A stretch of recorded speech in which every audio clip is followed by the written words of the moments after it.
We are live. Welcome, everyone. In this live stream, we are going to take apart a PC that I currently have, and hopefully we can put it in this brand new case on the same stream. If we don't have time for that, then I will do a separate stream. But for at least on this one, we're gonna take it apart. So let me know if you can hear me well, if the sound is good. And let me get the PC on top. I got this a screwdriver.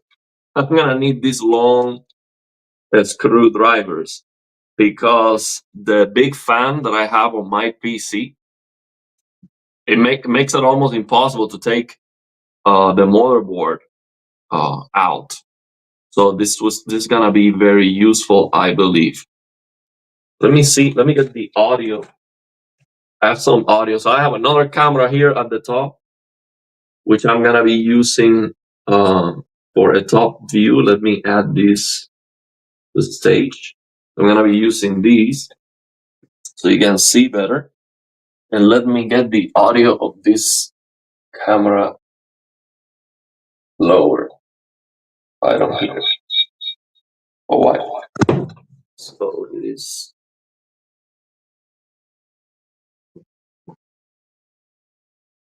I don't know why.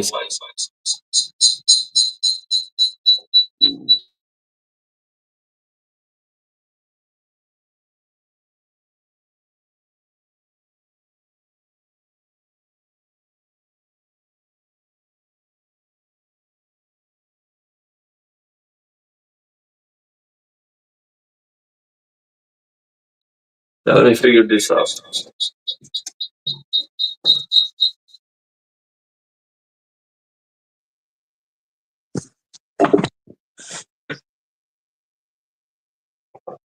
No, it should be good.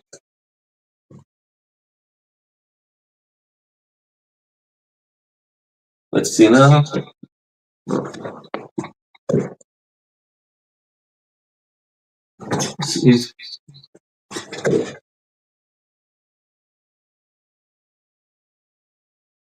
Because I'm hearing the audio here on this phone. Let me figure that out.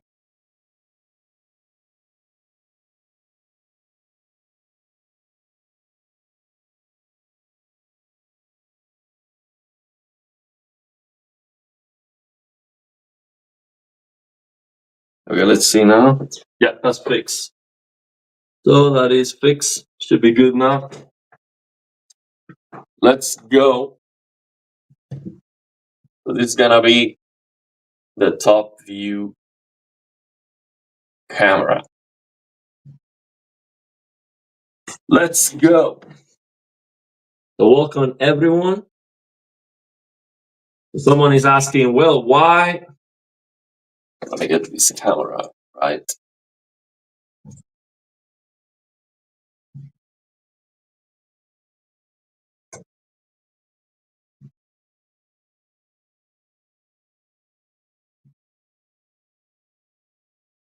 So someone was asking, why the suit? Well, people usually, when people marry, they usually wear a suit. So this is my new love. Okay. But instead of buying a ring, I have to buy a 5090, which is even more expensive. So that's why. But yeah, today we're going lighter. This is gonna be a long stream. Thank you very much. We have Bruno here in the house. Tubi, how's it going? We have Ali Black. Yeah, color banding. He has a color banding detector. How's it going? Thank you very much for checking out the stream. We're also gonna do the stream with Gaming Tech today. Hopefully I can finish before that. Blue shirt. It's a suit now. No, I wear a suit yesterday, so that was the thumbnail. Make it full screen maybe. I'm going to be using mostly. I realized yesterday this was gonna be better if I just do this. For the most part, I will be full screen. like this, and maybe when I'm doing the other PC, I might change to the top view, so I can also just get the top view with that. Yeah, this PC, I mean, you know, we need some class for this, man. I'm loving this PC, man. Look at this thing. This is gonna look beautiful. I mean, already I cannot wait to have my PC inside this case, man. This is just beautiful, man. Just look at this thing. Woo. Man, we have tempered glass everywhere. But at the same time, I think this case is gonna have a very good airflow because I mean we have, honestly, the fans are more expensive than the case. So we will definitely get a very good airflow. But I love this case. It has so much customization potential.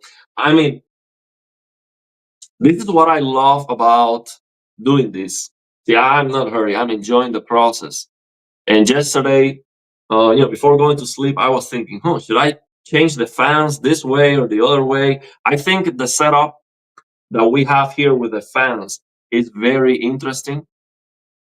We have the fans are going to be blowing air up here, and then we're going to exhaust through these three fans, and then this fan is going to go the other way.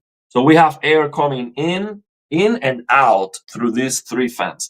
But then I was thinking, maybe that's not the best idea because this case has filters. It has air filters everywhere. It has air filters at the bottom, and it has an entire mesh of air filter in the back.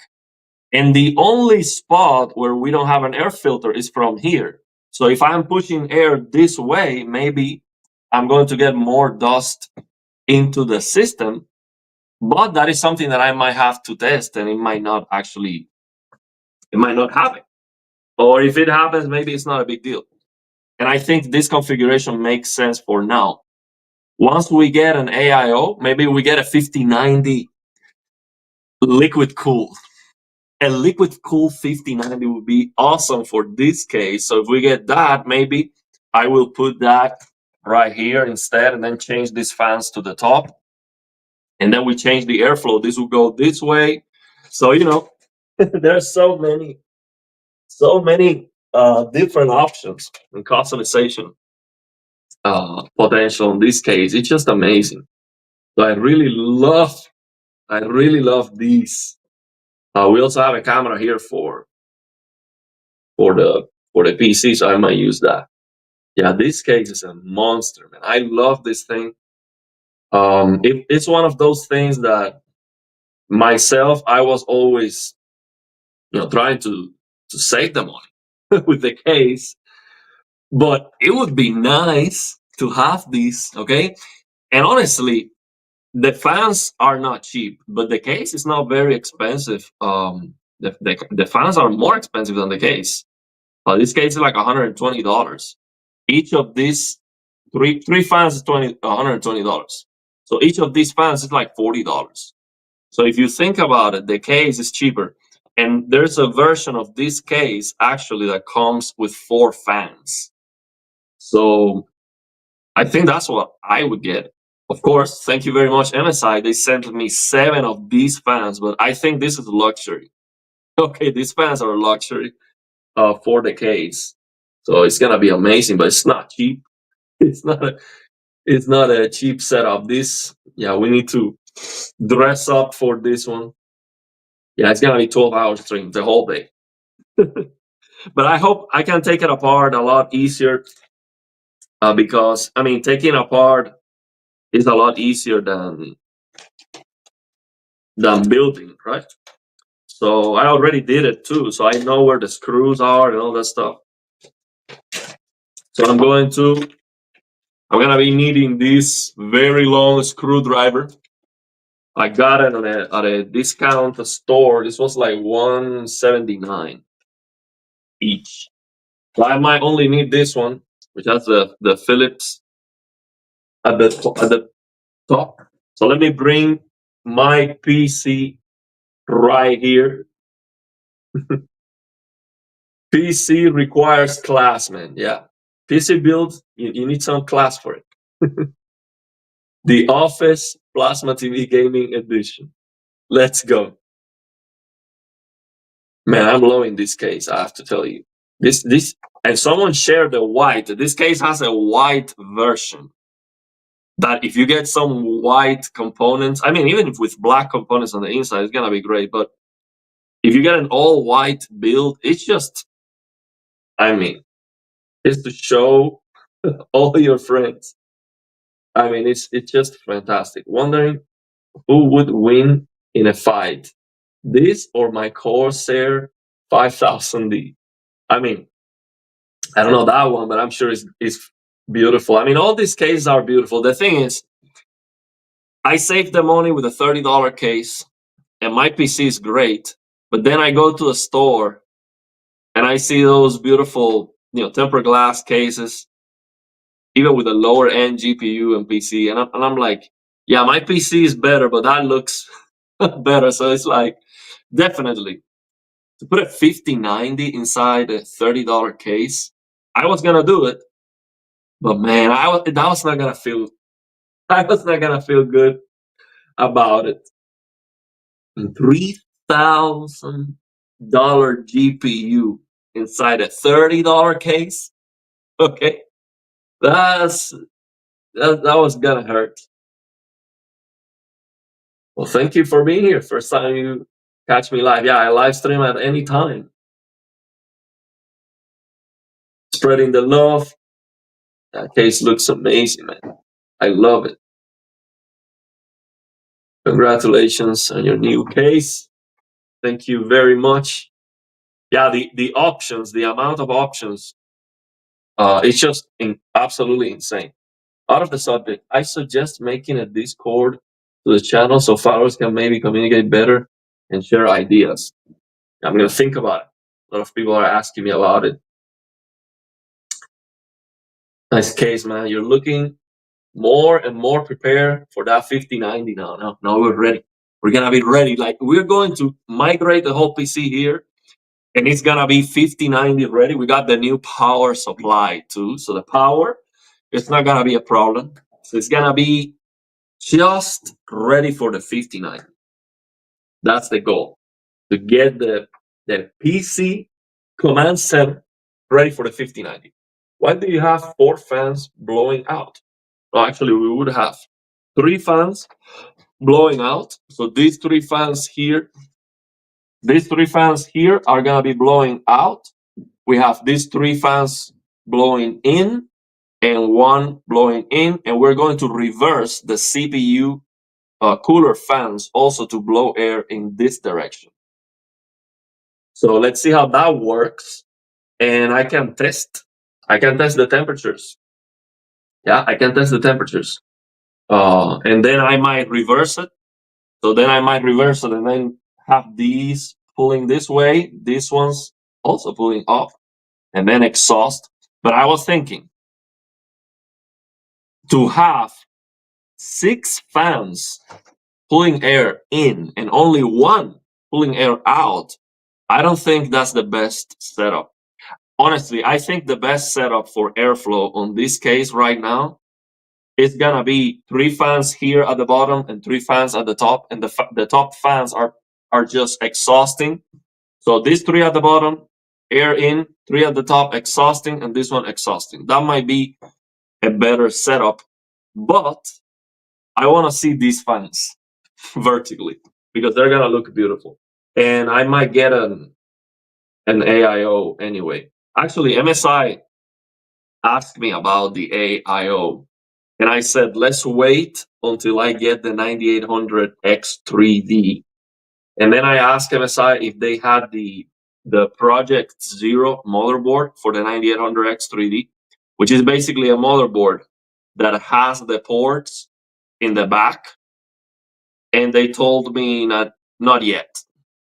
But I might get just a regular motherboard like the one that I have. But those motherboards are super clean for this case because you don't see any cables at all. All the cables are all the connectors of the motherboard are on the back, and it looks, I mean, it looks like magic.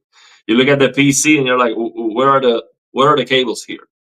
This is magic. It looks like you are a professional cable management guy.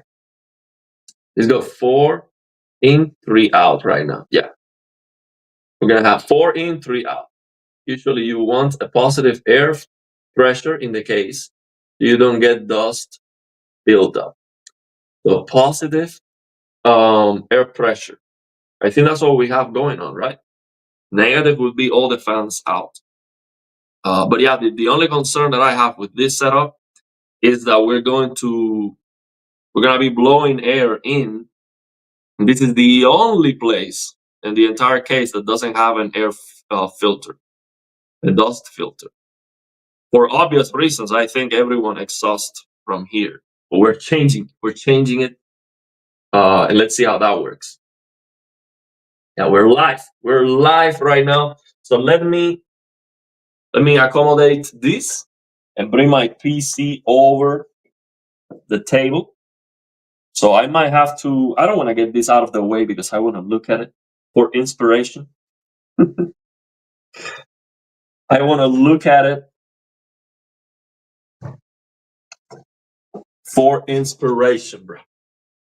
I remember the old 90s PC where it looked like a war zone, where cables running all around.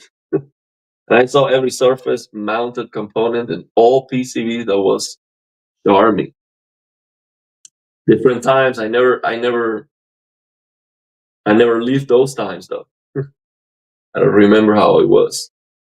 Are those USB ports right next to the ground? Yes. So the connectors of the case are right here. We have USB-C, and these are the fast USB cables, the regular kind of connector for the USB. We have a headphone. It could be microphone or headphone jack. We have a reset button, which this reset button of the case can be changed to control the RGB LEDs instead. So the RGB of the whole system. So you can repurpose that to be for the RGB instead, which I believe I'm gonna do, because when I actually play the games, I'm gonna turn it off. So the RGB is just look at it for a moment. It's super cool, but because I'm using OLEDs, I want a completely dark room. I don't want any LED lights at all when I'm actually playing the games, unless I can set up the RGB lighting to be very dim, which I believe I can, and I can set up the RGB lighting to give me the temperatures of the GPU or CPU, or maybe independently. So it gives me some information. So instead of having the MSI afterburner, I can see when this gets red, I am beyond 65 Celsius, for example. And what is like orange is like below between 60 and 65, and then green if it's below 65 Celsius. That would be cool. And I think we might be able to do that. So if it's giving me some useful information, that would be cool. If I can synchronize the RGB with the games, so if we are in the forest, it looks kind of green.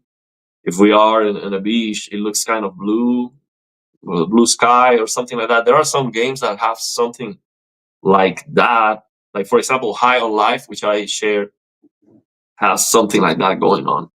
So if I can get some use out of it, I might use it during gaming, but for the most part, I want to have like an easy toggle just to turn it on and off. So I think that button can be repurposed for that instead of reset. And then we have the power button. So that's what we have going on. Let me try this. I was listening to the stream from yesterday, and I want to try this echo cancellation. So if I turn off, oh no, right now, is off right now. Let me check because this StreamYard is doing some processing with the audio that I'm not a big fan of. Well, right now the processing is off. So yeah, it's off right now. All right, so let me get the PC on the table.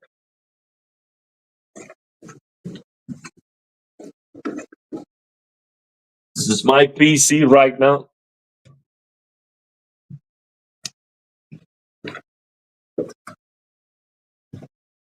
Let's see if it's within the view of the top camera. I will have to move it a little bit.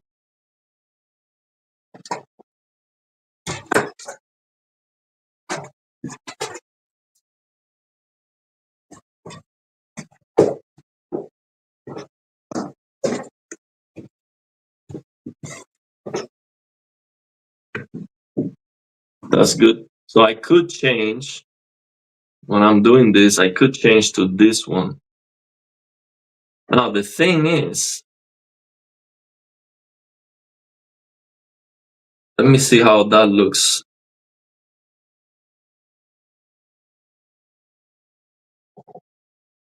Let me see if I can change to this one instead.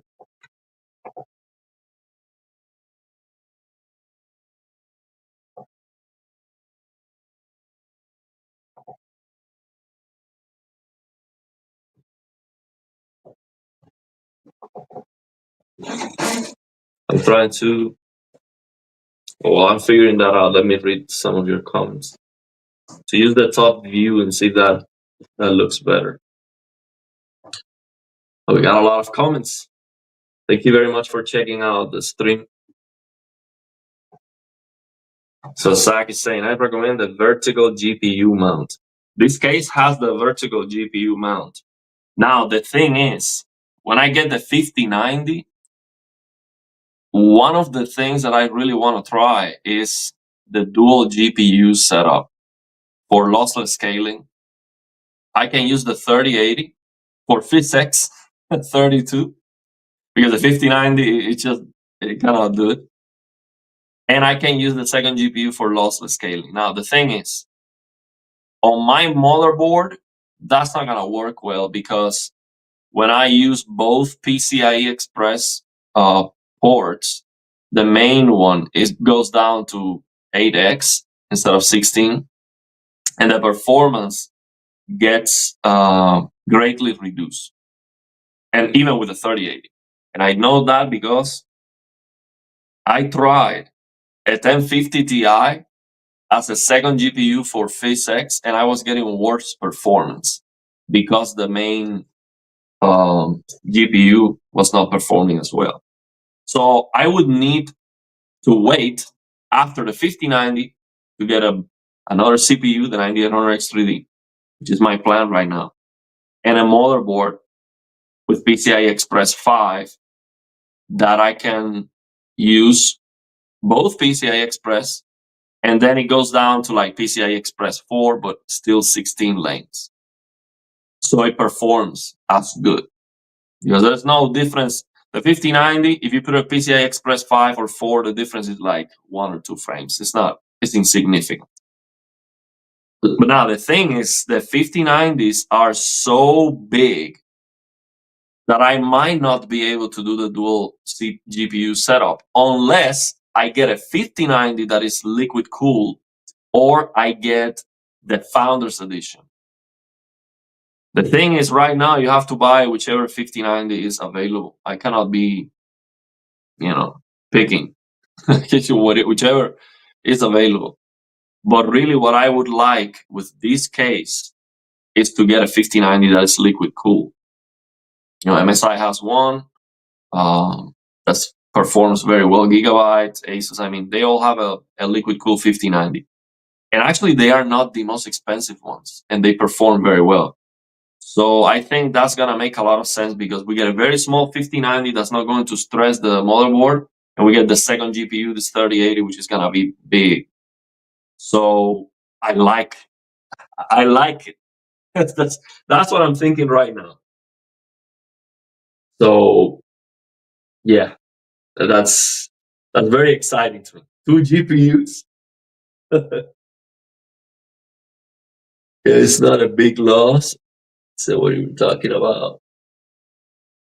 So what are you guys talking about? Unfortunately, lots of good physics games are 32. Most of them. Metro Last Light, which I have in Epic Games. Fortunately, the Barman Arkham Knight, which is one of my favorite looking games, and definitely one that I want to try with the 5090, and definitely one that I want to try once I get the new audio setup. I want to try it. So that one is physics 64, so it's not gonna be an issue. So let's do it. First let me see if I can figure out, man, how to get these aerial camera. Let me first do this. I can add it like this, and then I can do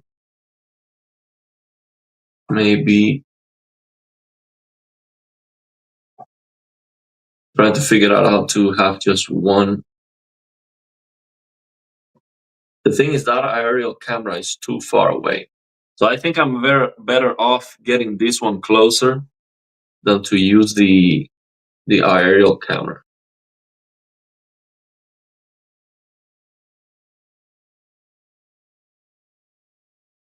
I think I'm better off just getting this one closer.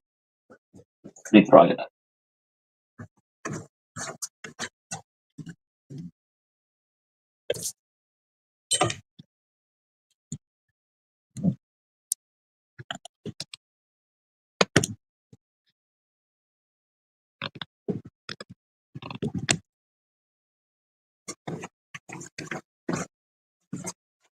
I'll figure it out. We have time. So let me start taking this apart. Now, before I do that, let me show you the cable management that I have on my PC. I don't think it's bad at all. I think I did a good job here. I took my time with it. So let me show you that. Oh, you see, that's the back of this case, which is very, very flimsy. Let me get the comment. So look at this. This is how my PC looks right now. Look at that blue fan. Not pretty. So this is my PC right now from here, and I'm gonna show you the back. So that's not too bad. Now the problem with this case is the GPU sags because of the weight. So it is like from here, the GPU is just, it's the weight just pulls that down. So I don't trust this case because this metal on the back is too flimsy. So this is not supporting the GPU well enough. I have high hopes that with this case, I wouldn't have this problem with the GPU sagging. But I mean, 5090s are coming with a support right here, so you get better support. So I might try something like that. But it's looking pretty good. And let me show you the back of the case, actually. You can see this case is significantly it's less wide than the other one. So I mean that how wide this one is, it is less wide. It's not even close. Let me see if I can. Let me move it right here. Let me move it right here. And I'll show you this one for comparison. Look at this. It's not even close. It's not even close. And you cannot see it as well on camera. See if I can have them parallel to each other. Move the camera. Yeah, let me move the camera. So that's my PC right now. This is the new case. It's not even close. I mean, this is gigantic in comparison. Not even close. Of course, this is the back of my case. This is the front of the new one, but you can see that the size difference is huge. Now I'm gonna show you the cable management that I have going on my PC. Let me get this one in the corner.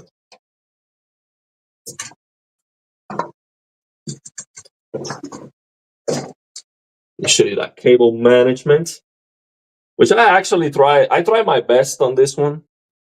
Spend hours.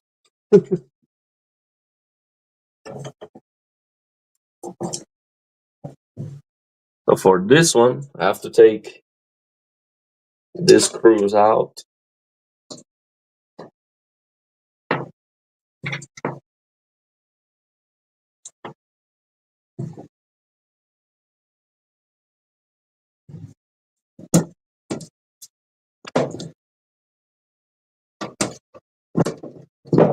Whoa! Whoa! I was not expecting this. Whoa! Last time I cleaned it, but I didn't clean this part. I was, whoa! I was expecting this to be clean. Oh, that is nasty, bro. Oh my goodness. I was not expecting this to be so dirty. I cleaned this PC so well last time, but I forgot to open the back, and I'm like, oh, it should be clean. Why would I open the back? The back never gets dirty, right? This is a mess. Oh my goodness. I've never seen this case so dirty. Wow. I don't know how this PC was even working. Look at the thickness of that dirt. I mean, we're talking about 3 inches of snow. This is so nasty, man. Let me take this out of here because I'm gonna get everything dirty. Let me get this out of here. This is terrible.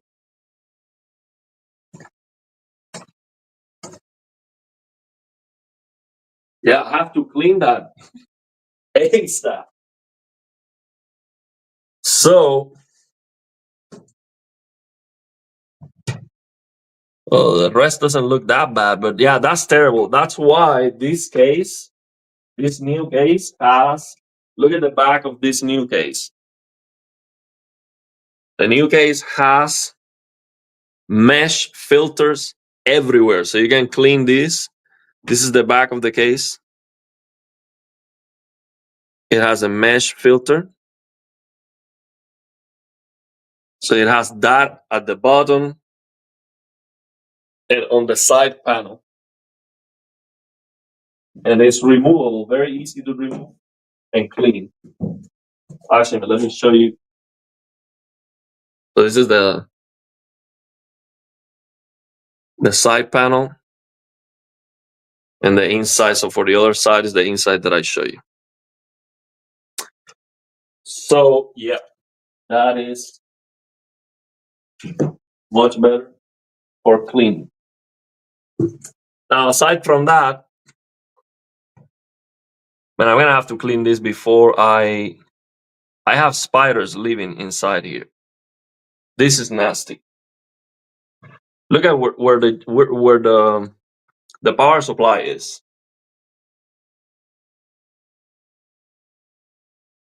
That is nasty.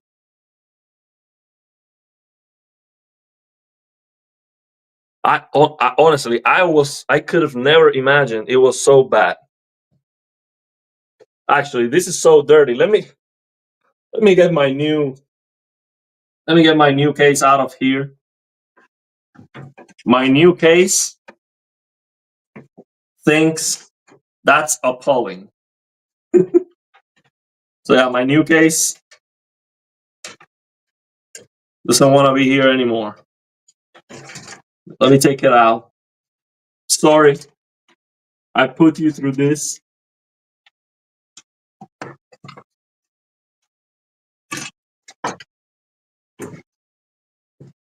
Let me get this out of here.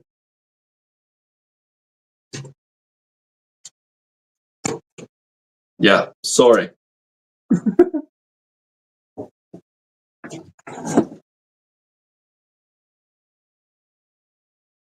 That is so nasty. I don't want to have my case. Actually, let me get the monitor out of here too. This is the monitor. And the 360 hertz monitor. Let me get it out of here too, so I don't get the screen dirty with all the dust. I'll be right back.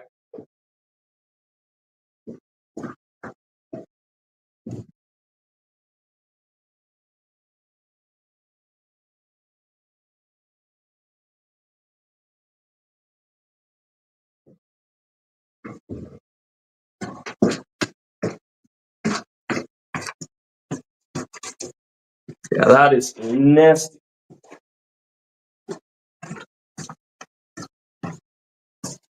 Okay, so we had a lot of cleaning to do, man. I thought this was gonna be clean, and I could already start. Oh well. Let me get this out of the way too. Yeah, this is terrible. So I'm gonna try to let me see what you guys think.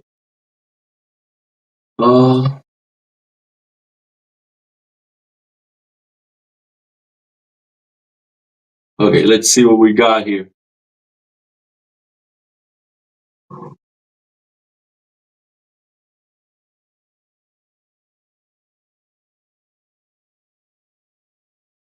I'm going through the comments.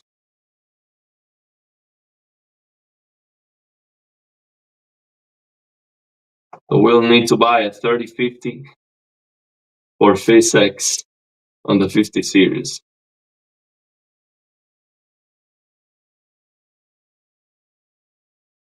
I mean, for how much a 5090 is, 3050 is not expensive. No, 5090, I'm still working on it. I don't have a 5090 yet. So yeah, I have to keep working on it.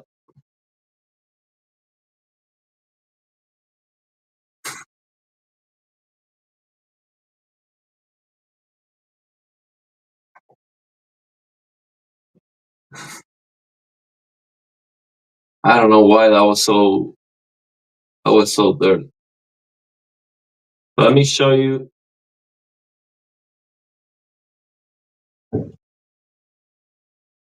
Spider.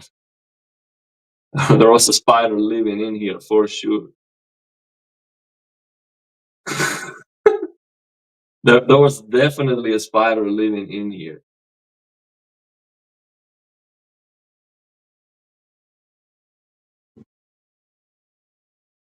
Yeah, so let's see.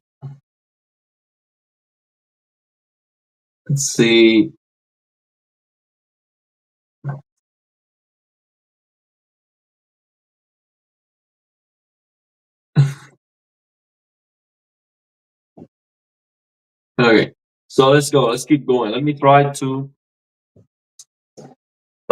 clean this up a little bit before we get at least the.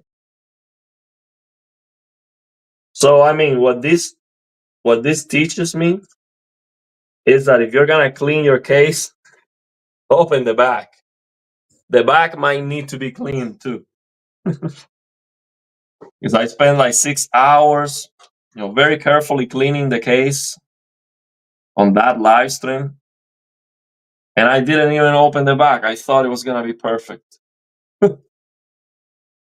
Boy, was I wrong? I was very wrong. The back it was the worst. Look at this.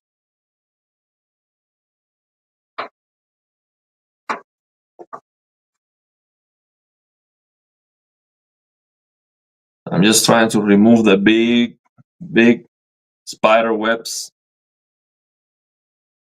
Spider-Man is living inside here right now. So yeah, good thing is I'm gonna use new cables. So the new power supply has new cables. So I'm not gonna be using any of these old dusty cables, and I have time to clean them.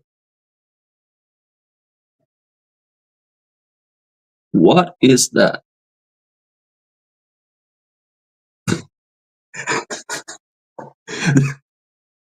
There is an animal living in here. No joke. I'm gonna show you. I can see a spider, and I can see, if I can go close enough. See right here where my thumb is? That's an animal. Right there, you see it? I'm pointing at it with my thumb. That's an animal, and I cannot identify exactly which animal that is, and there's a spider inside too.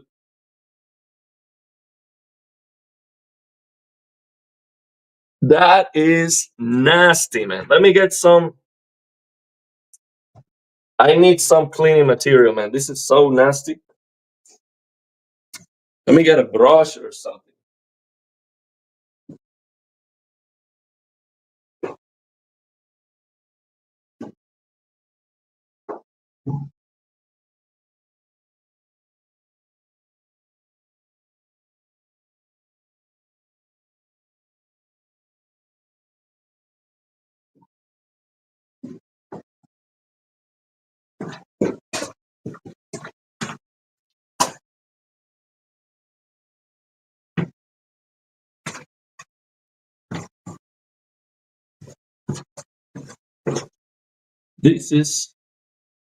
That's protein.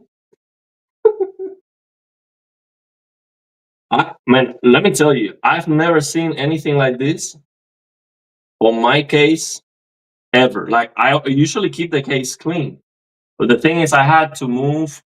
So this case wasn't a truck. It was. So the thing is, when I cleaned this case, actually 2 times, I cleaned this case 2 times, and I never opened the back because I thought that the back was gonna be clean. No. What's it on the floor? No, the floor is clean. Like, I have vacuum cleaner. This is carpet. I clean. This is all dust. So I keep all the floor clean. More than that, I have, for the basement, I have air filters. I have an air filter that's like $800 to purify the air inside the basement, and it does a great job. So I have that. I, of course, vacuum clean everything. Ooh, yeah, this is the animal that was living inside here. Well, actually, this animal is dead already. So it was so nasty inside here that the animal even died. This is just crazy bad.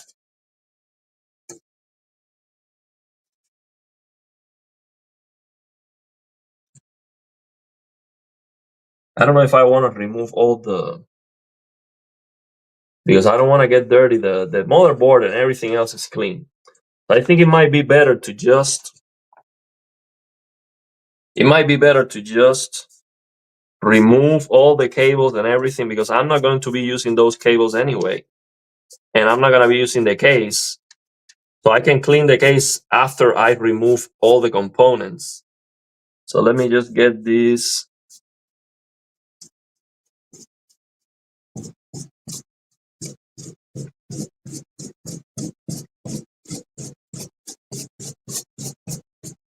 So I'm just gonna remove all this cables.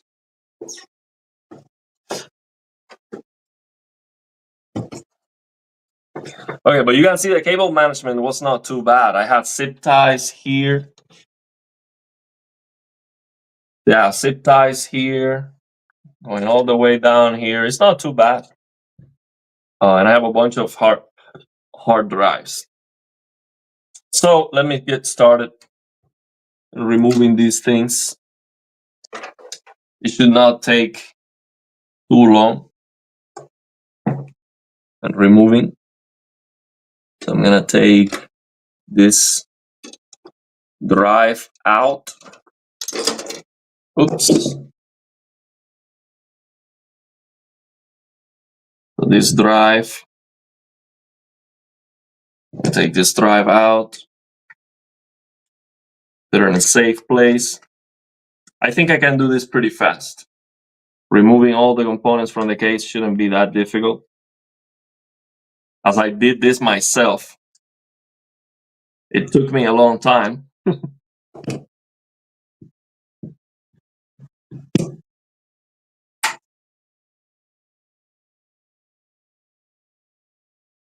I'm gonna get these. So the case also comes with a bunch of. This is not good. I think this is better. The case comes with a bunch of connectors. I need a thicker. Let me get my screwdriver set to get a thicker one. I also have these.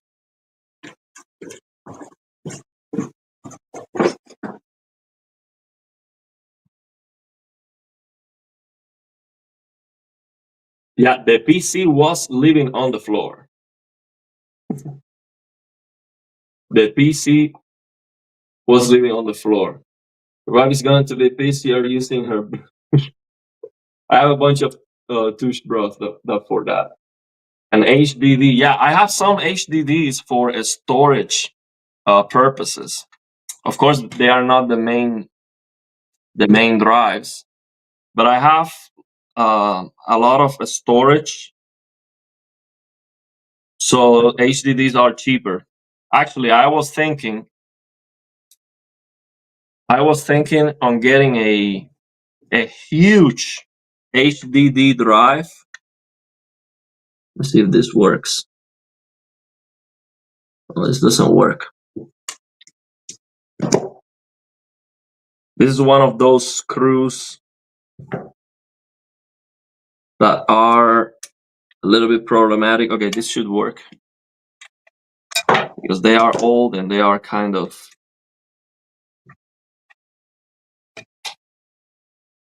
Yeah, there you go. This one worked.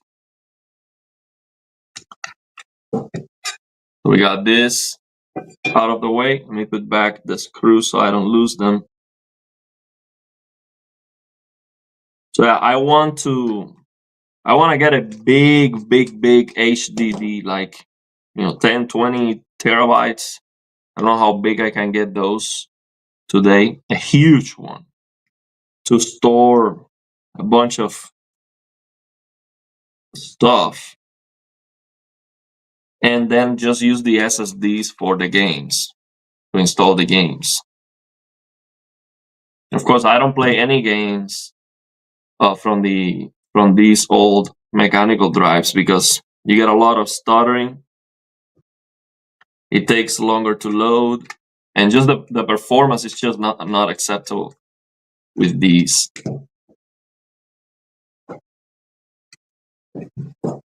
So this case, I might use it in the future if I build the second PC. So once I get the new CPU and everything, I might use the case, but maybe not, because maybe we can get. I mean, after experiencing something nicer, I don't want to go back to that ugly case anymore, honestly. So let's see what we can do. Maybe I can get another one. Let me Put the drivers away in a safe place. I'm just gonna put this back so I don't lose this screw.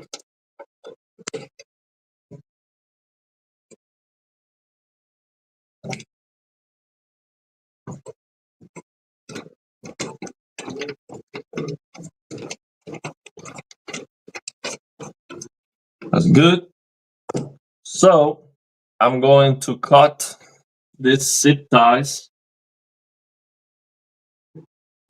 So the new Sony TV, I'm gonna do a separate video about that, but I'm gonna give you my thoughts here on the stream because we have plenty of time. But I will do a dedicated video about it.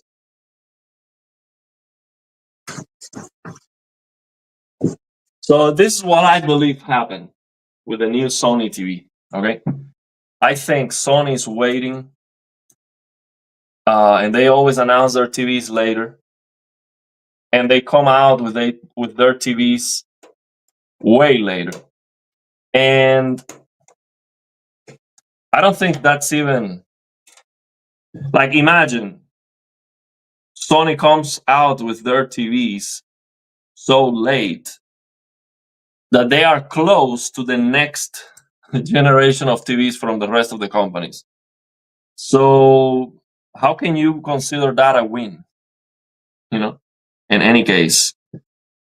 And then their prices are ridiculously expensive. They make no sense. Like, I bought two 65-inch QD OLEDs for less than the Bravia 9, which is a mini LED. That doesn't make any sense.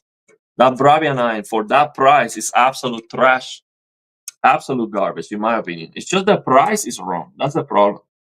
So my take on that new Sony, potentially the Bravia 10, the new technology, is they saw what Hisense was doing with the RGB mini LED, and they said, oh, we invented that, actually, so let's just bring it back. That's it. And that is so sad. Can you imagine? You have to realize that you already have a technology, and a different company is using your idea or something that you did before, and you have to bring it back from the grave just to be competitive. That tells you how out of touch and how, like, this just doesn't make any sense. Sony has technology that is absolutely amazing. Motion clarity, for example. I made a video with that Sony TV, that Sony LCD TV, just 1080p. We're talking about a TV that's from 2013, I think it was. It has amazing motion clarity. That TV at 60 FPS looks like a CRT. It's that good. Why Sony doesn't have that technology anymore on their TVs? If the Bravia 9 had that technology, it would be compelling. It would be amazing for gaming. You just only need 60 FPS. It's a lot brighter than that old TV that I tested. So it will be even brighter, even better. And Sony, it's all about their accuracy and all of that. Well, use flickering to improve motion and calibrate that mode so it looks correct. So when people use the technology, the feature, they are not like, oh, this looks dark and nobody likes it. So that TV was amazing. Is my point. The technology that Sony has is amazing, and they don't use it. It's flat out stupid from Sony.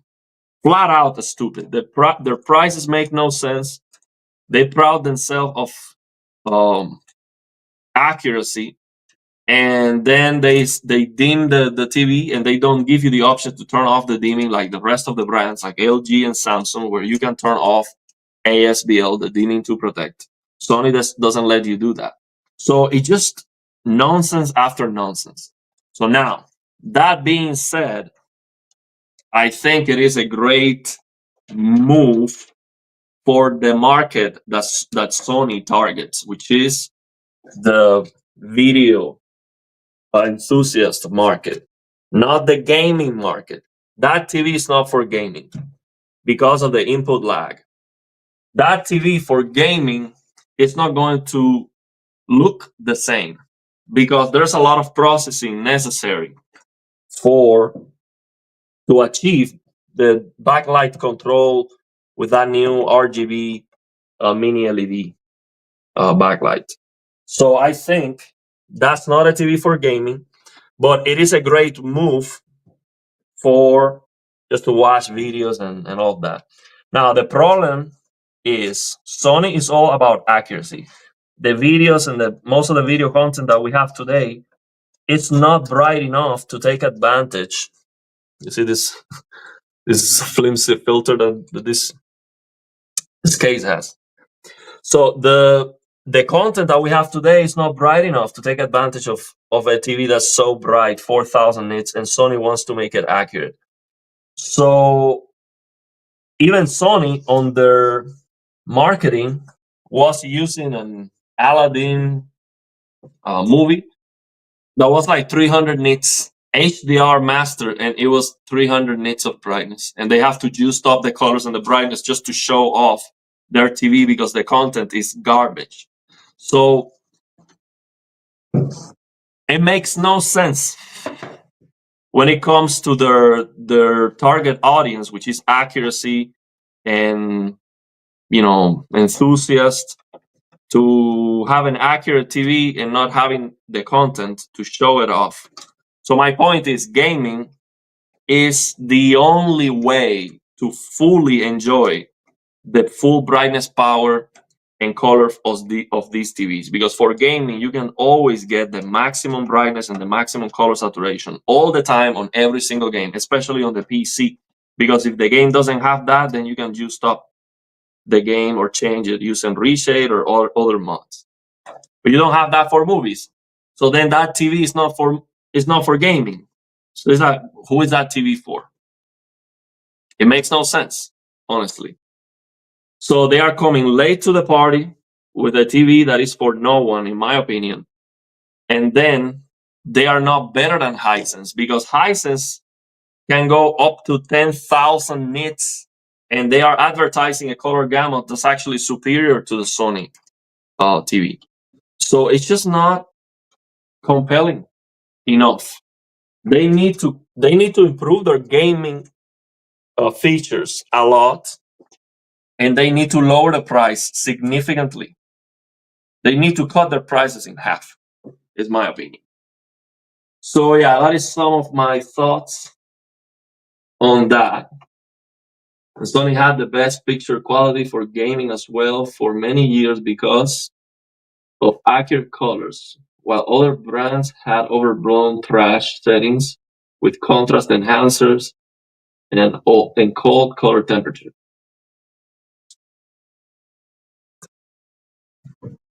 I'm gonna make a video, and I want Sony to offer something that I'm interested in. Come out with a TV that has 3D, that has simulated 3D for gaming. That's such a big win. Why? Because there's no other company doing it right now. Why not bring back 3D, market 3D gaming for gamers, and show that can work for every single game? How do I know that can work? Because I tried an old Sony TV that had simulated 3D for gaming, and it was absolutely amazing with passive 3D glasses.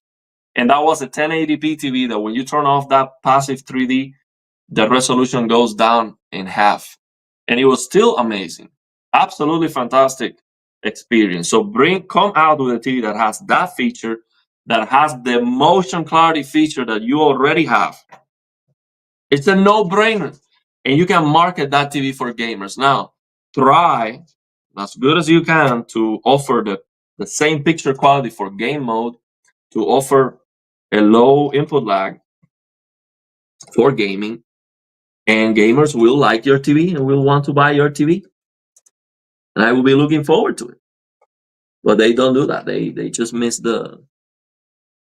they drop the ball every single time with the features And they market the TV for video enthusiasts, and video enthusiasts want accuracy. And accuracy with the content that we have today means dead colors.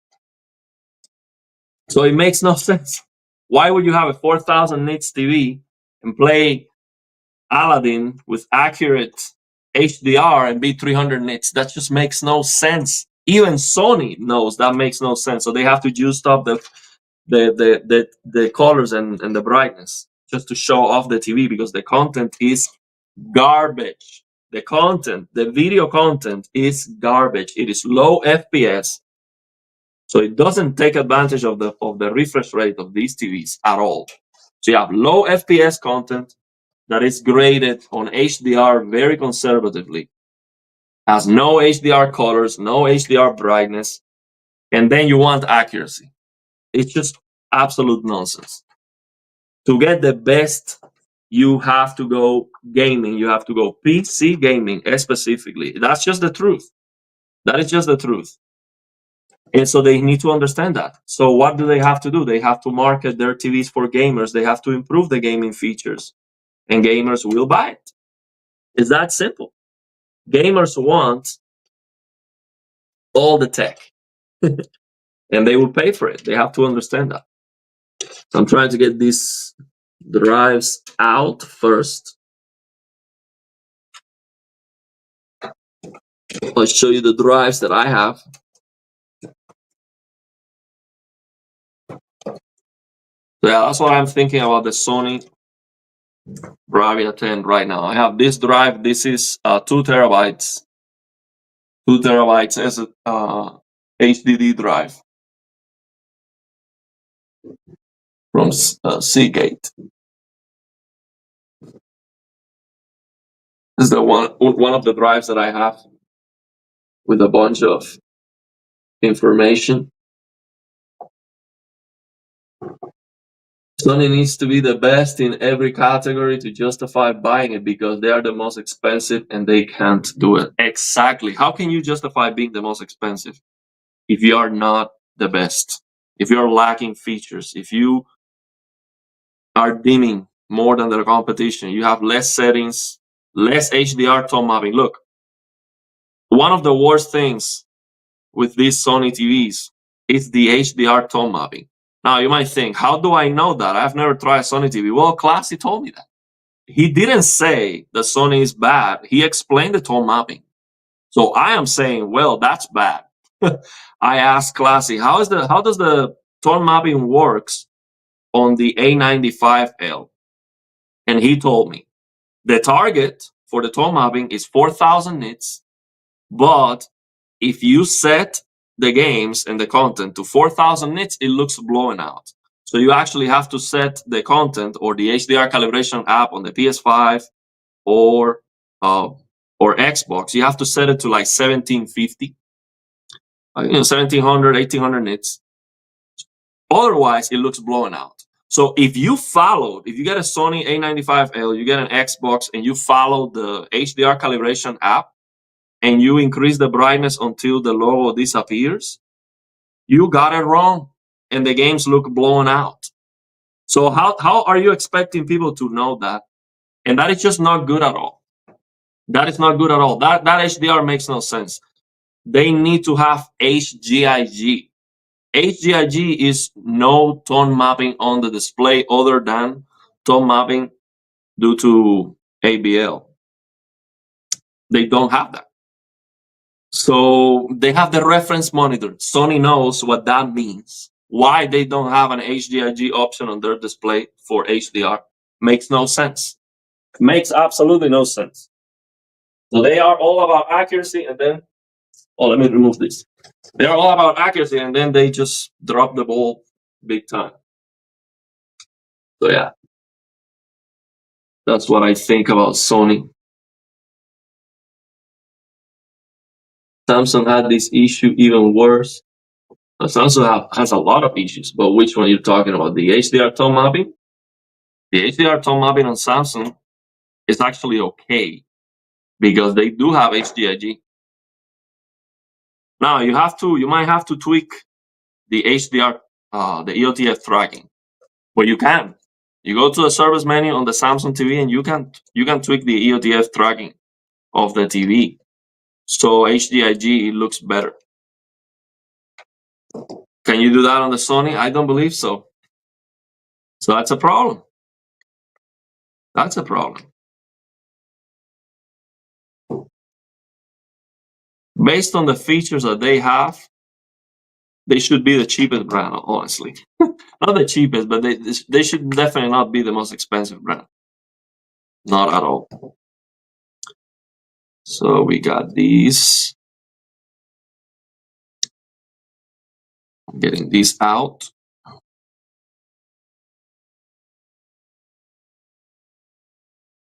Oh, this has like a, yeah, I remember this. Yeah. It has like some knobs to get the drive. So I'm gonna get this drive out of the way.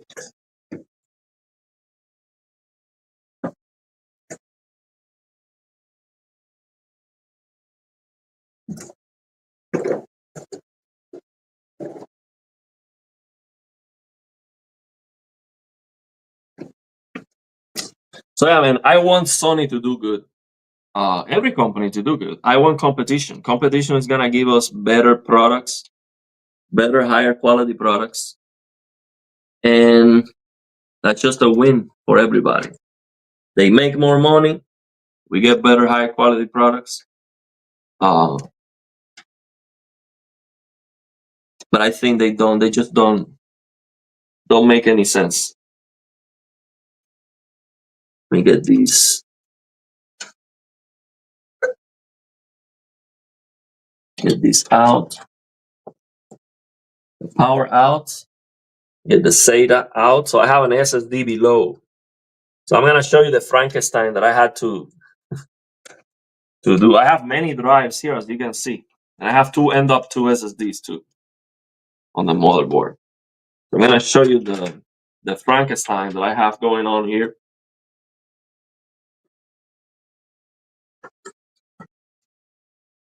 Because this case doesn't have enough space.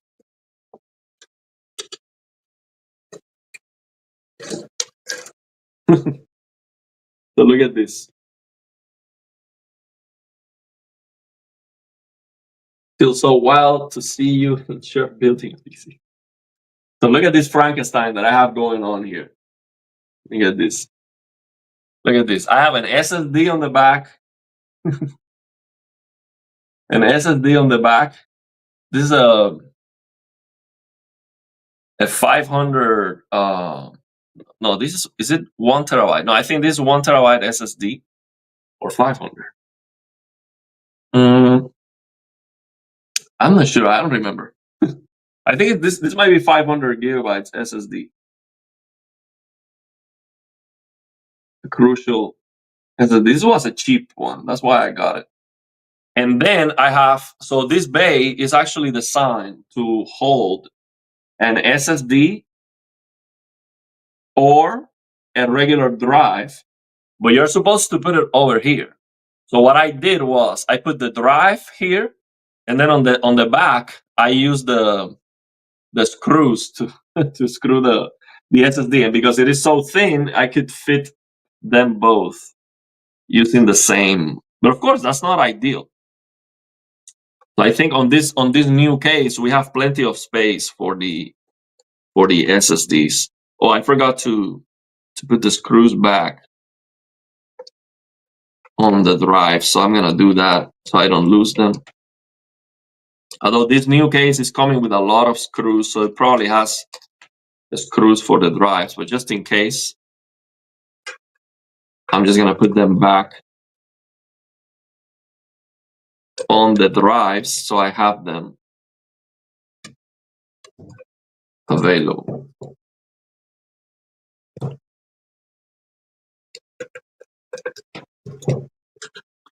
We can get these out already. Now, I don't want to bend the plastic, but I have no choice. I have to get this out one way. So this drive, this is a very old HDD drive that I brought from Cuba. This drive is from Cuba. Red Dead Redemption was coming inside this one. The Cuban version that doesn't have like DLSS or anything. It was coming inside here. So I of course have it for storage purposes. So you see what I'm saying? This is the SSD. I put it right there. So you're supposed to have the SSD in the other way, just on top. But because I was using the HDD space, so then I put the SSD on the backs, and that worked pretty well. So let me put these screws back into the drive.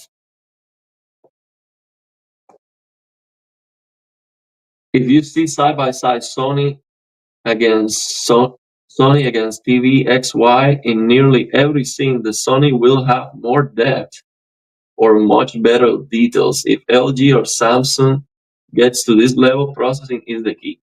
I don't believe so. The thing is, for gaming, you don't want any processing at all. For high quality content, you want no processing.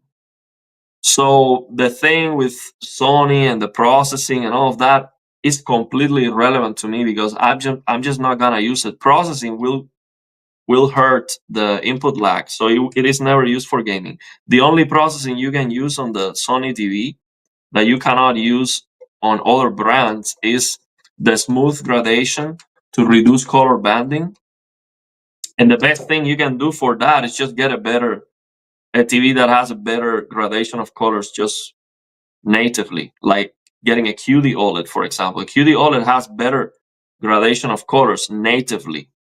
So you have less color banding and you don't need any processing for that. So I guarantee you, for example, the any Samsung QD OLED will have better gradation of colors than the Bravia 9 with all that processing. Of course, if you increase that processing, you get rid of the color banding, but you are also killing the details. So, and then the other thing is Sony has sharpening, and you cannot turn it off. That is bad. You don't want sharpening that you cannot turn off. That's not a feature. That is something bad. So again, I'm just not interested on that. I am not interested on a TV that has sharpening and I cannot turn off because for gaming we do not need that. So again, Sony is not making TVs for gamers. They are trying to make video content with the processing look better, but the thing is, video content sucks. So I have no interest in improving the quality of low quality content because I do not watch low quality content. Games are very high quality content, and that's why we get these GPUs and these PCs to get a clean, pristine quality. So yeah, I don't think that's true at all.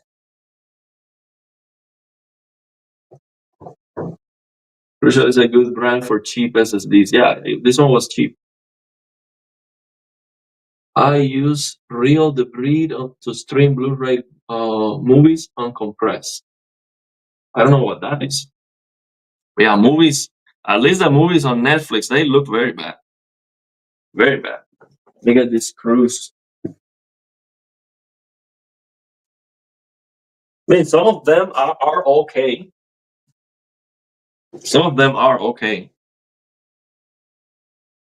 But yeah, I've seen a lot of low quality content on Netflix. Very, very low quality. And then they add film grain and all this noise for no reason. Or for all the wrong reasons. It's like it's a feature. You add a noise to the picture, like if it was a feature.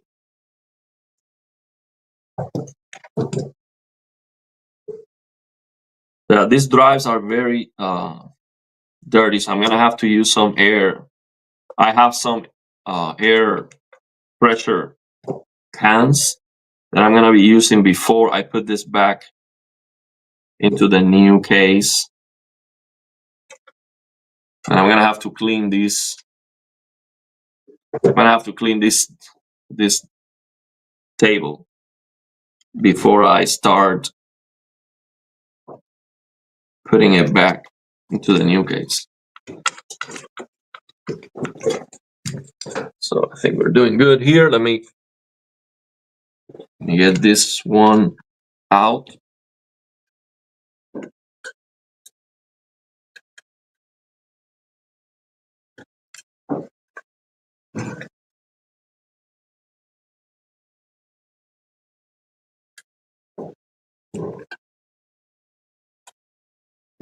We're gonna do a lot of unscrewing. Put this back in here so I don't lose it.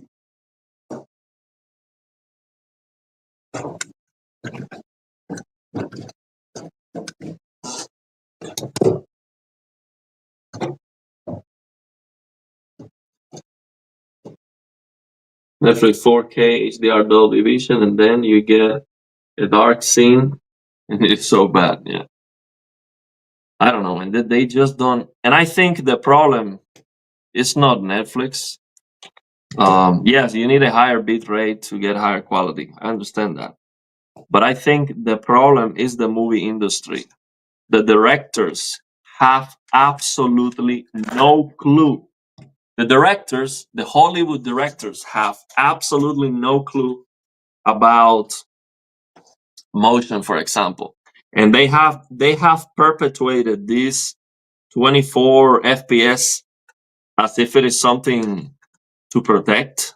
Like it's like the glorification of ignorance to perpetuate 24 frames per second as if it's a cinematic or an artistic thing. It's just bad. 24 frames per second is flat out bad. It is inferior. It makes no sense. It is a limitation. It's not a feature. It is not something that you should try to perpetuate. It's bad. And we should get rid of it as soon as possible.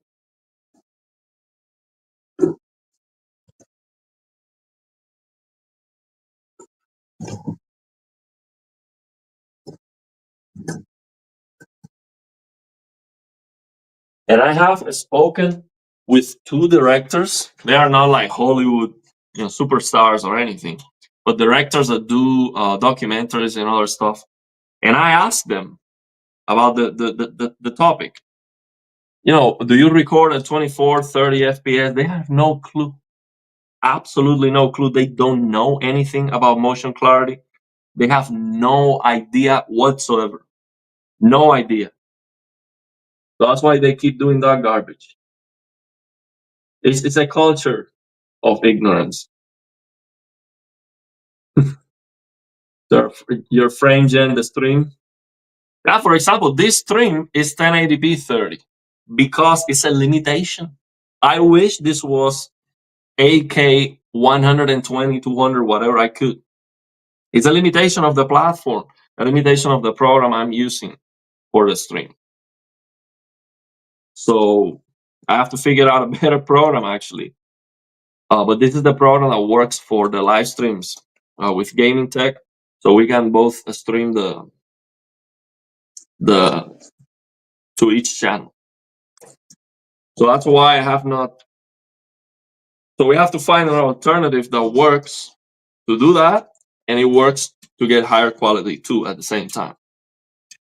We have to find that out. I already found an alternative, but it's just way too expensive. Okay, so this is good, looking good. So I'm just gonna try to get the power supply out. Try to get the power supply out of here. And I'm gonna see if I can get this power supply out of here.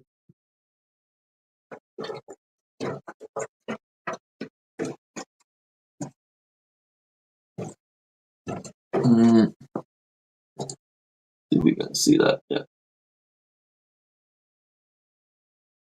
Why do they think they are so stuck on 24? What do you think they are so stuck on 24 FPS? Because they don't know better. That's the problem. So they believe that high FPS looks bad or looks fake, and then they put as an example, or look, this movie was 48 frames per second and people didn't like it. 48 frames per second is not enough. Oh, this movie was 60 FPS and people didn't like it, because 60 FPS is not enough either. Okay, I would say 60 FPS is bare minimum.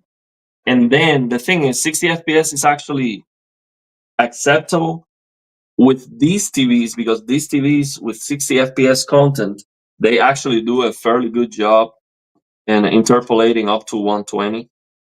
So that would be great if it was the standard.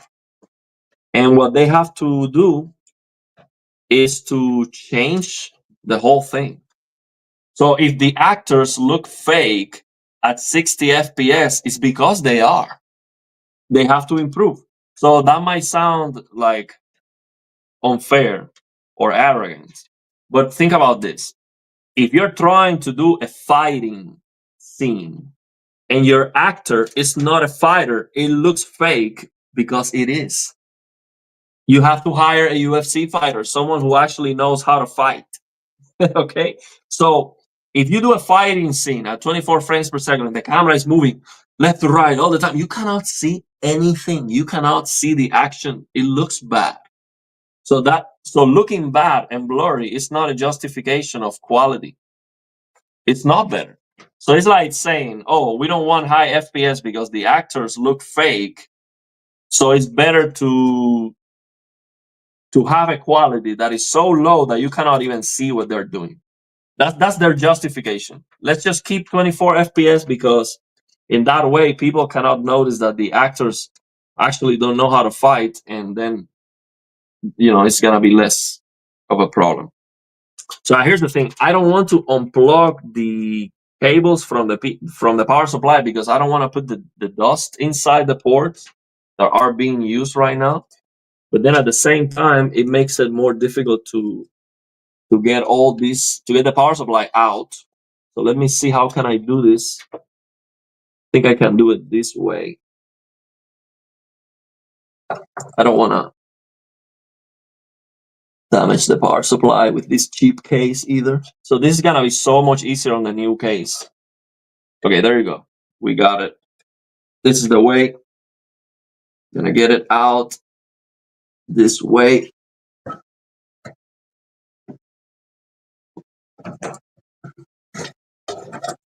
Gonna get it out this way.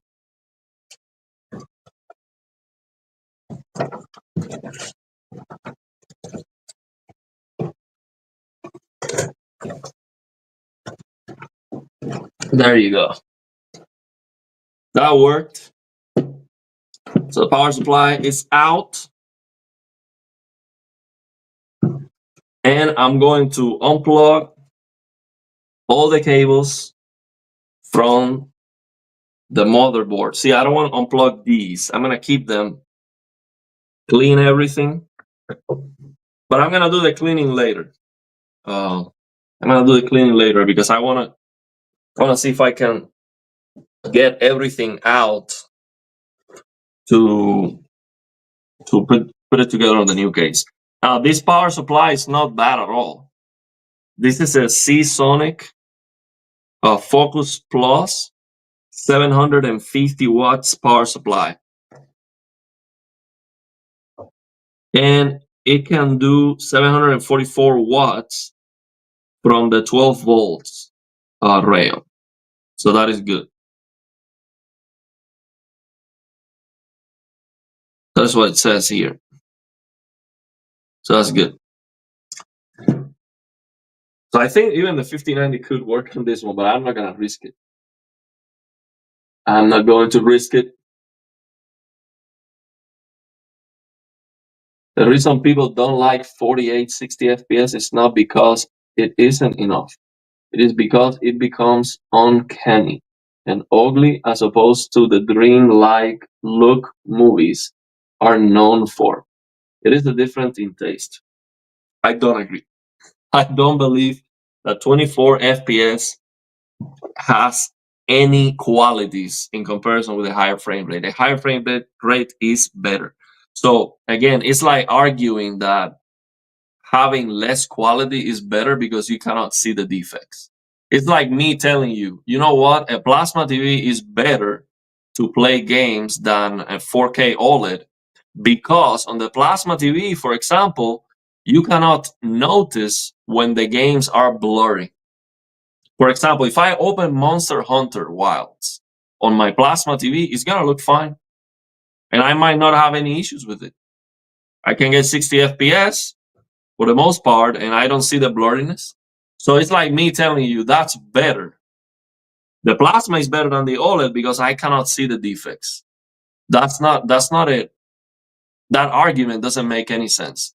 I can see the defects on the OLED because the OLED looks sharper. It has a higher resolution. It's better. It has more quality. So higher FPS equal more quality, better motion, better everything. 24 FPS is inferior, and I think that's the end of it. I don't think it's a matter of taste. It is objectively worse. There's nothing better or superior about low FPS or lower quality. That's what I think. Uh, then it has to do with the look and feel. To tell a story, or your mind will fill the gaps.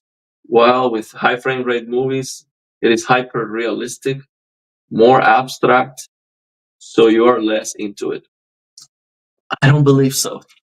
Actually, the problem with motion clarity is that your mind is filling the gaps, actually. So when you have an object moving on screen, the reason why it looks blurry, well, actually, when we talk about 24 FPS, that's not even motion blur. That is a stuttering.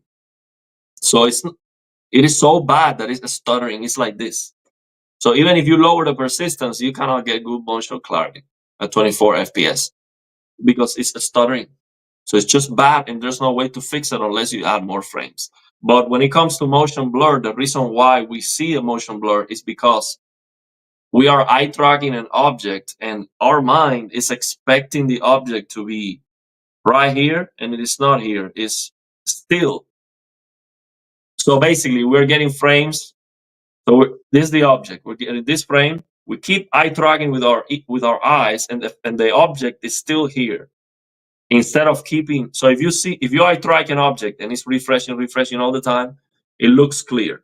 But if it's refreshing, you keep eye tracking, and then it's refreshing, you keep eye tracking, and it stays here on screen, it looks blurry. Now, if you use something like black frame insertion or flickering, you show the object, boom, and it disappears. So it doesn't look blurry because in your mind, you are expecting the object to be here. And even if you don't see it yet, it's okay. So if you do pop, pop, pop, pop, it looks clear. But if you do this pop, pop, pop, it looks blurry. So again, it's just objectively bad. All those justifications don't make sense. And I would love to do a live stream with a movie director or a content creator. Maybe, you know what we can do?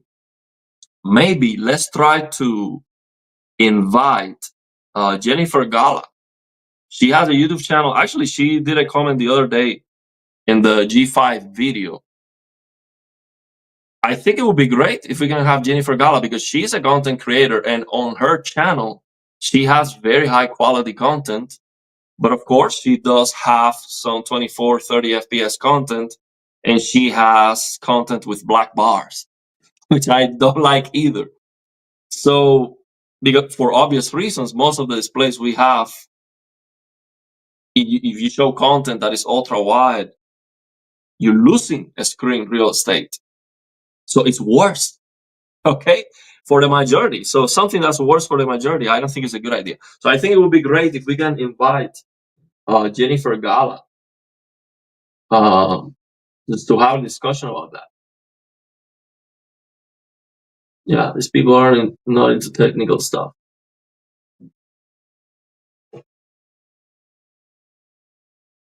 Uh, 44 FPS is good enough motion.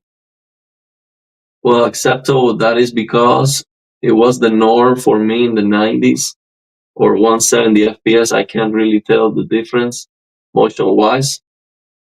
Yeah, but the thing is, okay, so we have this out. Let me let me reverse the case so we can take out all the connections.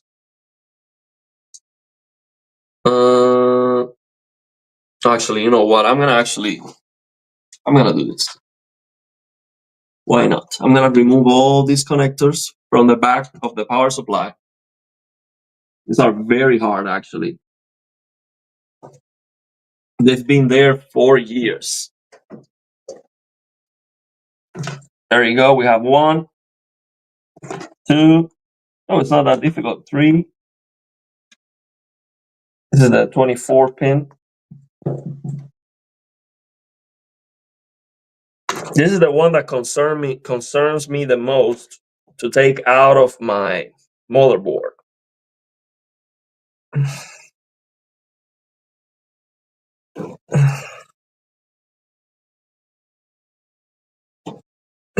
That's a tough one.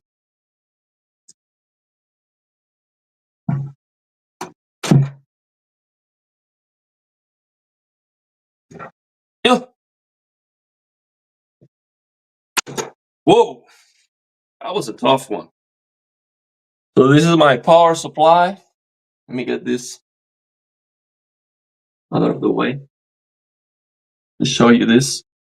This is my power supply right now. The one that I had before. But now we have a much better one. It's a Seasonic Focus Plus, 750 watts. You get it at full screen right here. There you go.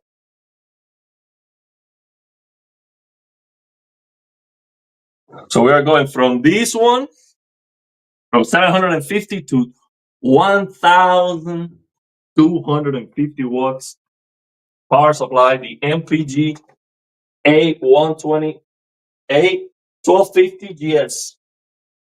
Let me get this out of the way, and I will clean it up later.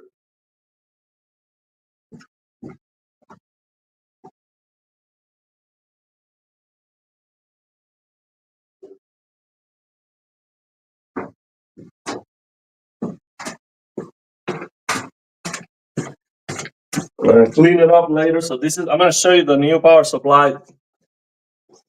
Well, I'll show you later. This is a mess. I don't want to get dirty my new stuff. After I'm done with this assembly, I'm gonna clean this up. I'm gonna reverse it or something because I don't want my new PC to be touching any of this. Okay.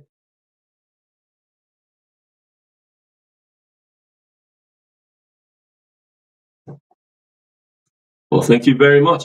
I'm also going to make a video about it. After I finish the build and everything, I'm going to share my experience, building the PC, but you are seeing my experience in real time. That's why I like to do this. There's a proof. So when I finish building the whole thing, any issues that I have with the new case or difficulties or ease, things that were easy or, all the things that I see, my experience, I will try to summarize that experience of building the PC. Also, just in general, there's a lot of people who would like to build a PC, but they think that's just intimidating or just way too much or too much effort. Well, you're seeing the effort right here. It does. I mean, it does take some work, that's for sure. But I think it's worth it. Now let me keep removing cables.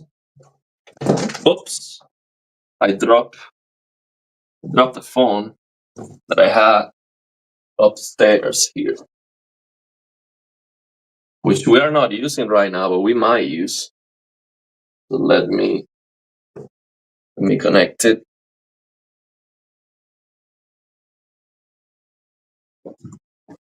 Be more careful next time. So this is a top view that we might use. The thing is, it looks so far away.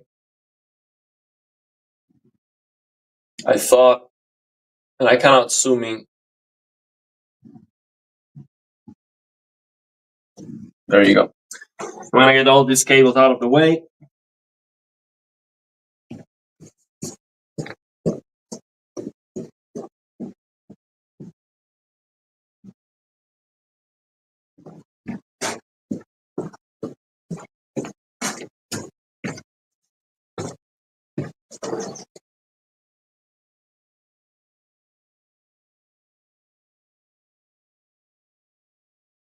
Yes, S4. I cannot wait to try the NVIDIA MFG. Thank you. I use 600 watts Platinum SFX unit with a 13900K and a 4090 without issues. That's what I'm talking about. When I put a 3080 in that PC, I started to get crashes because of the ripples from the 3080. Interesting. Well, the thing is, this power supply can handle up to, I think it was like almost 3000 watts. It was like 2000 and something watts for the spikes. I mean, let me actually look it up right here. I opened it yesterday. See if I have the specs here. This power supply was built, not the one I show you, the MSI MPG A1250GS. This power supply can handle, I'll tell you right now, it's 1250. It is rated for 1250, but it can handle spikes a lot higher than that, like a lot higher. It's $240. Okay, so it says power excursion 2500 watts. So that is 200% of the power supply rated power for 100 microseconds. So for a short period of time, it can handle a lot more power than what is rated for. But on the website, I saw a bigger number than that, actually. On their website, on the marketing, this is the store. But on their website, in the marketing, it said 239%, I think it was. Let me see if I can find that. Yeah, here's on their website, 235% more power excursion. So that's what it says on their website. So you calculate 235% of 1,250 watts. That's a lot of power. A lot of power. And it has two 12 pins by 6 power connector. So yeah, this power supply is just a monster. Yeah, that's gonna be very nice for that 1590. But that's interesting what you're sharing. So 4090, no problem. You got the 3080, and then you have the spikes, and it was a problem. So I wonder, after I migrate my PC, even with the latest NVIDIA drivers, I wonder if I'm not going to get any more blue screens. So two things I want to see with this new build. One, of course, the temperatures, the new case. I used to use the PC with an open case, so that's better always for the temperatures. So the temperature should be worse, or maybe not. That would be absolutely unbelievable if the temperatures are the same or even better. I am not expecting that, but let's see. The other thing that I'm looking forward to is my GPU has a lot of coil whine. A lot. It is a screamer. This 3080 Asus stuff is screaming all the time, and it is very noticeable. So I wonder if with the new power supply, it will actually be less noisy. That could happen, and that would be amazing. That would be fantastic. So that is something that I'm definitely going to be hearing to see if I can notice that difference. And the other thing is, let's see if we don't get the blue screens anymore with this new power supply. But I'm not expecting that. I don't believe so, because it is the same at the end. It's just that it's the driver issue. Yeah. Yeah, my PC uses like 550 watts under full load. But the power supplies can't always go beyond what they are rated for. That's the thing. The 49 is powerful. TSMC compared to Samsung on the 30 series. Okay. I had the Seasonic Gold 750 watts PSU as well. Okay. The early ones had issues with the Ampere GPUs. Really? So I had to return mine and got a 750 watts SFX unit, and I still use that on my ITX build. Interesting. I still wouldn't use a 600 watts for a 4090, specifically with that Intel CPU. Yeah, the Intel CPUs are very, they are a lot more power hungry. I have a 5800 X3D. Usually the PSU won't affect the coil whine on GPU, but let's see. Let's see. That's something definitely that I'm going to explore. So now, let me see if I can get a better view. The thing is, with the top camera view, it's too zoomed out. If I had a way to get, well, actually, I can get this closer if I use. I just don't want to get that dirty. But I could get this closer if I use a box. Let's see how much closer I can get it. I think the resolution is lower. I think I'm better off showing it like this. Let me get the light closer. Get the light closer here, pointing down.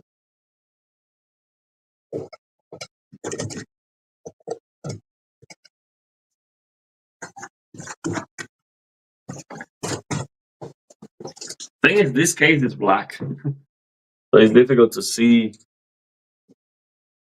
what I'm doing.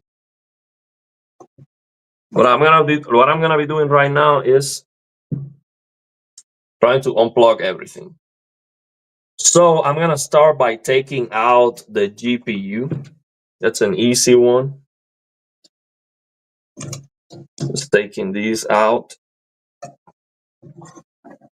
Take this out already.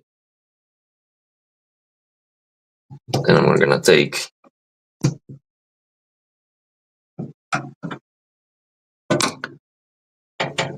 these screws.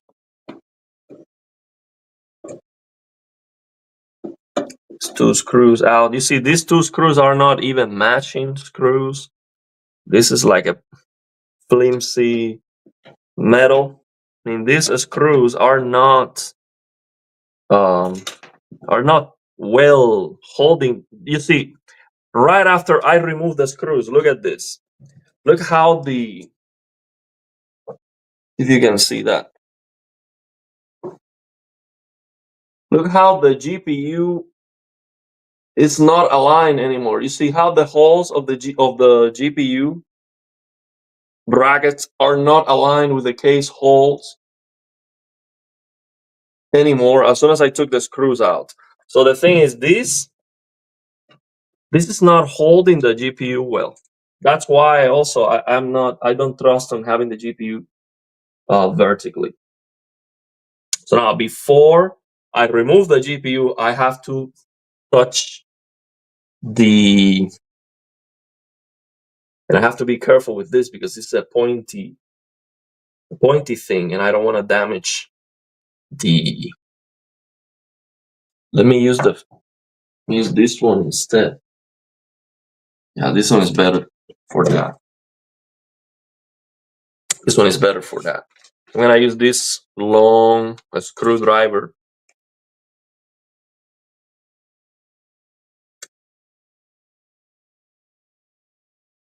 Well, let me just break this. It's not a big deal. I don't need to save this one. It's okay. I'm not gonna return it or anything. So now with this one, I'm going to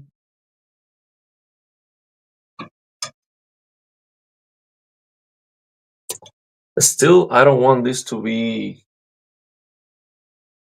I want to protect Let's see if I can find something soft, like a paper, piece of paper.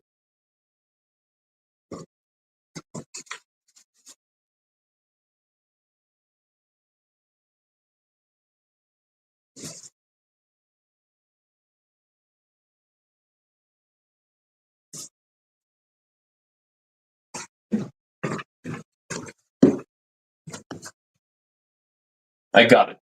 So I'm gonna use these, got this soft material to protect. Oh, but it's too big. Let me cut this a little bit. Let me cut this. I'm gonna make a protection. I'm gonna make a protection for the screwdriver.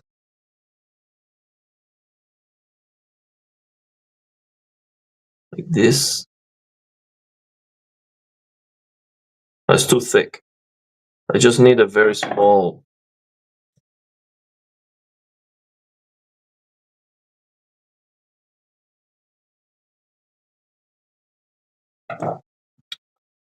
Now like this, and I just need to tape. I would have to go for a tape. I don't know where it is right now, but let's try this. It should be fine. Oh, it's too thick.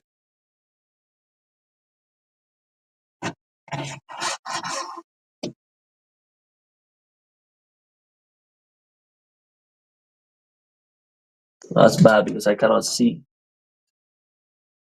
Oh yeah, I know. What I'm trying to do is to click the PCIe Express knob so the GPU can come out. But I have to be careful not to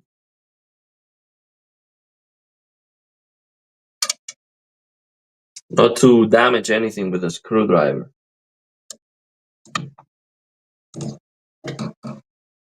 Okay, I'm just gonna do a bare bones. It should be fine. There you go. I mean, at the end, I didn't use that thing. So that should be good. I can take it out now.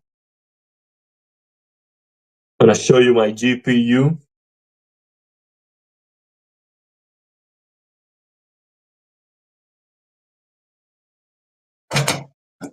There you go. That's my GPU.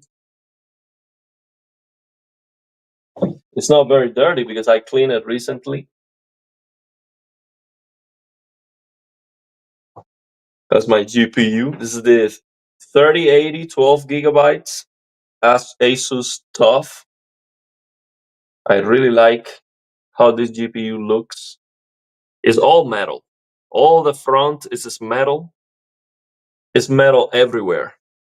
This is metal. The back is metal too.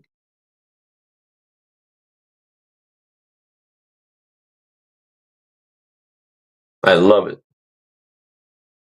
This GPU looks amazing. Absolutely love this GPU, but it is a screamer. This GPU is loud, very loud. It's not very dusty because we cleaned it recently, but I will use some air pressure to clean it better. There you go. We have two HDMI. So this is the AIO. We have two HDMI outs. So I would actually get the TUF 5090s to have two HDMI outs. You can see these are two HDMIs. We have three display ports. No compromises with the AIO. Well, hopefully, it would be better if we had a USB-C too, but we don't have that. Let me get this GPU out of the way. I have the GPU box over here, so I'm gonna use the GPU box. Put it on top of it. It's a GPU box. I'm gonna put it on top of it.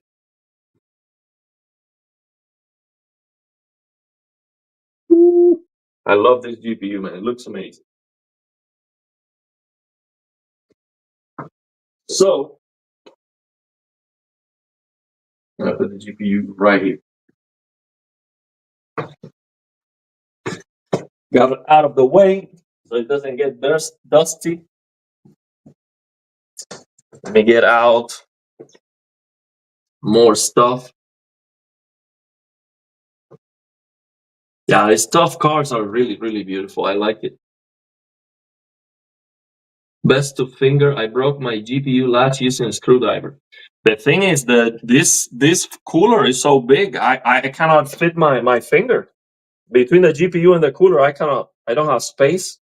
So this didn't work out. I was careful to. So basically, what I did, the reason why I use a screwdriver. But yeah, we do have to be very careful with that. I had to use a screwdriver to lower this knob here. The PCI Express here has a knob that has to go down. So when it's up, it is locked. So I have to be careful and do this. So I don't want to do it again just in case. Just to lower this. See? So let me get out the Elgato. I have an Elgato capture card. So in the future, once I have a second PC, I'm gonna be using the Elgato to capture gameplay or testing GPUs or streaming. Let's see what we can do with it. I haven't been using it too much at all. This is an Elgato 4K 60 Pro capture card. The 4K 60 Pro. I got this one for the channel. I haven't used it too much yet, but it should be useful at some points. Very expensive for what it is. I think it is crazy expensive. It's just like a very, very small GPU. It's not a GPU, but it's very small. Let me get this out of the way too. I'm gonna put it right next to the GPU.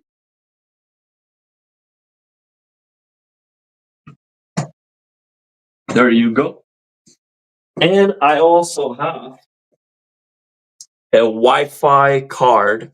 So this motherboard actually supports Wi-Fi, but this Wi-Fi card also has Bluetooth, and the Wi-Fi is faster.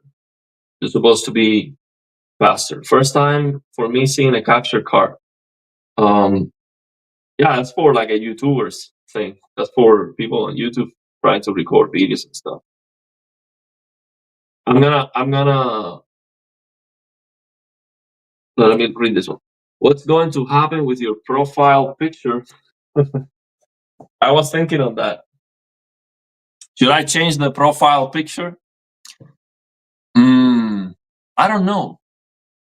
I think the name of the channel, Plasma TV for Gaming, is part of the lore of the channel. Comes from the real purpose, the intention. The reason why I opened this YouTube channel was because I wanted to tell everyone, hey, you can get a Plasma TV for almost free and they look absolutely amazing. And you can use them for gaming and they look great. So that's the reason why I opened the channel. So I don't want to change that name. And the profile picture was the beginning, my first PC, like high-end PC for gaming, the PC that I built for the OLED, for the LG C1. So it is nostalgic. So I think if I change the profile picture, it's not going to be to the new shiny case. I think it's going to be more like a logo, a Plasma TV for Gaming, like PTG or something like that, a logo, to design a logo or something for the channel. So if I change it, it would be for that. But I don't think I'm going to change the profile picture to be the shining new PC. I don't think I will. So that's what I'm thinking right now. It is IG plasma TV lower. It's the lower. A picture of the 5090. Let's go. No, the thing is, then once the 5090 is no longer the best, then what am I going to do? Get another, get the 6090? Yeah, hopefully the channel grows so I don't have to buy the next 6090. Hopefully the channel grows enough so I don't have to buy it because it's gonna be so expensive. It's gonna be crazy. So now let me take out this. This is the, you know what? I might keep. Why would I remove these? I can just keep it. It's not gonna bother me at all. There's only one screw.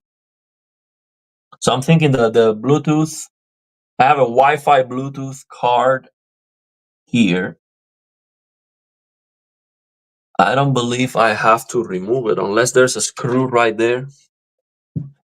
Yeah, there is a screw right there. So it is bothering me. I have to remove it. I have to remove it. Yeah. So let's do it. I have to remove this. So I'm gonna have to remove the antenna. There's an antenna for the Wi-Fi. I have two antennas for the Wi-Fi. I mean, again, this motherboard has Wi-Fi and it actually has two antennas too. But this one is faster. This one goes to 500 megabits per second. So it's faster.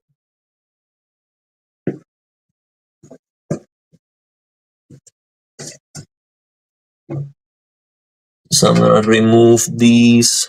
It only has one USB connector connected to the motherboard.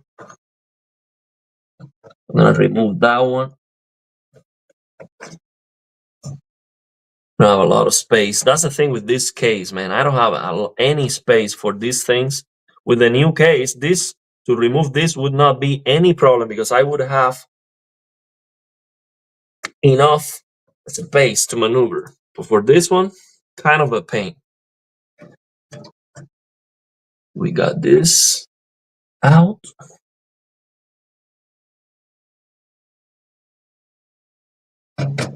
Let's go. This is the card. So this card is the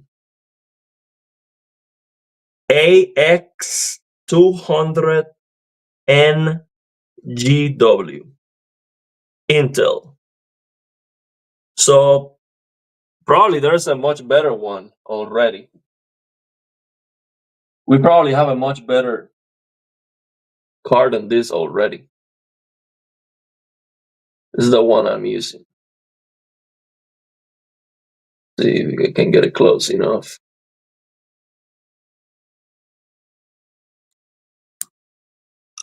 Get this.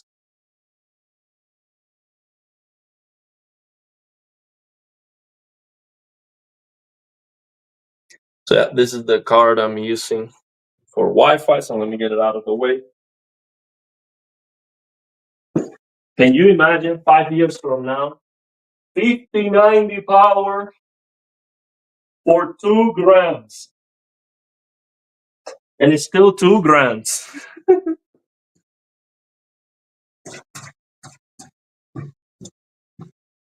60, 70, 5090 performance for $549. Yeah, it's gonna happen. He's gonna double down. He's gonna double down. Next time, all frames will be fake. All of them. Now, yeah, let me remove all this. So I'm removing right now from the bottom here. if I can do it. You see on the motherboard, there's a lot of ports right here at the bottom. I am removing right now these small suckers. These are the very small connectors that go for the case, the reset and power button. So these are very small and very finicky to take out. Let me take out first the SATA connectors. These ones are easy because they have a click. They have a knob to click. They are easier to take out. Take out the second one. Well, I cannot.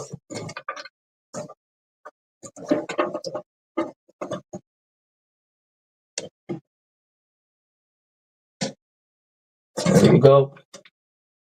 We got those out.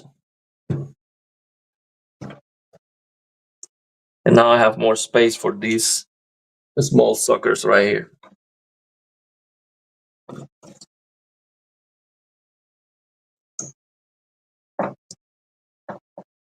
Trying to get all of them out at the same time because I don't have a way to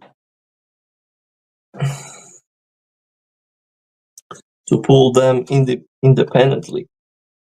And I don't want to pull from the cables. But I want to be careful with that. They're very fragile. There you go. We got that. There you go. We got all those suckers out. Now, let me get these out of the way. This USB, no, this SATA cables out of the way. So they don't. All these SATA cables from the back, these suckers too. We get them out of the way.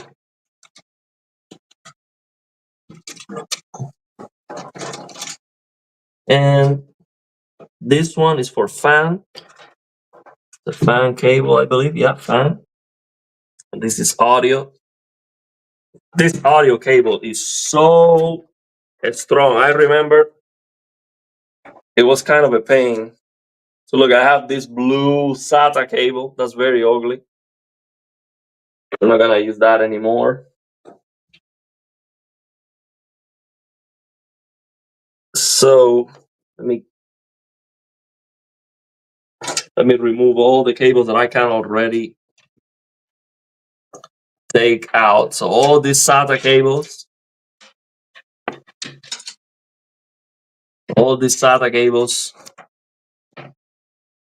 gone.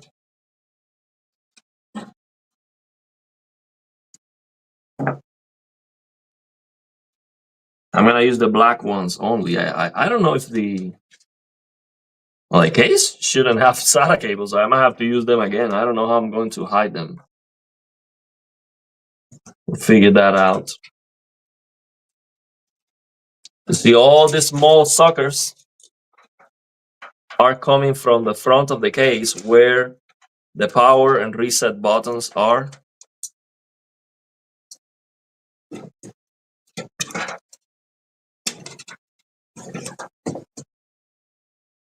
And this is a fan cable, actually. This is a fan cable right here.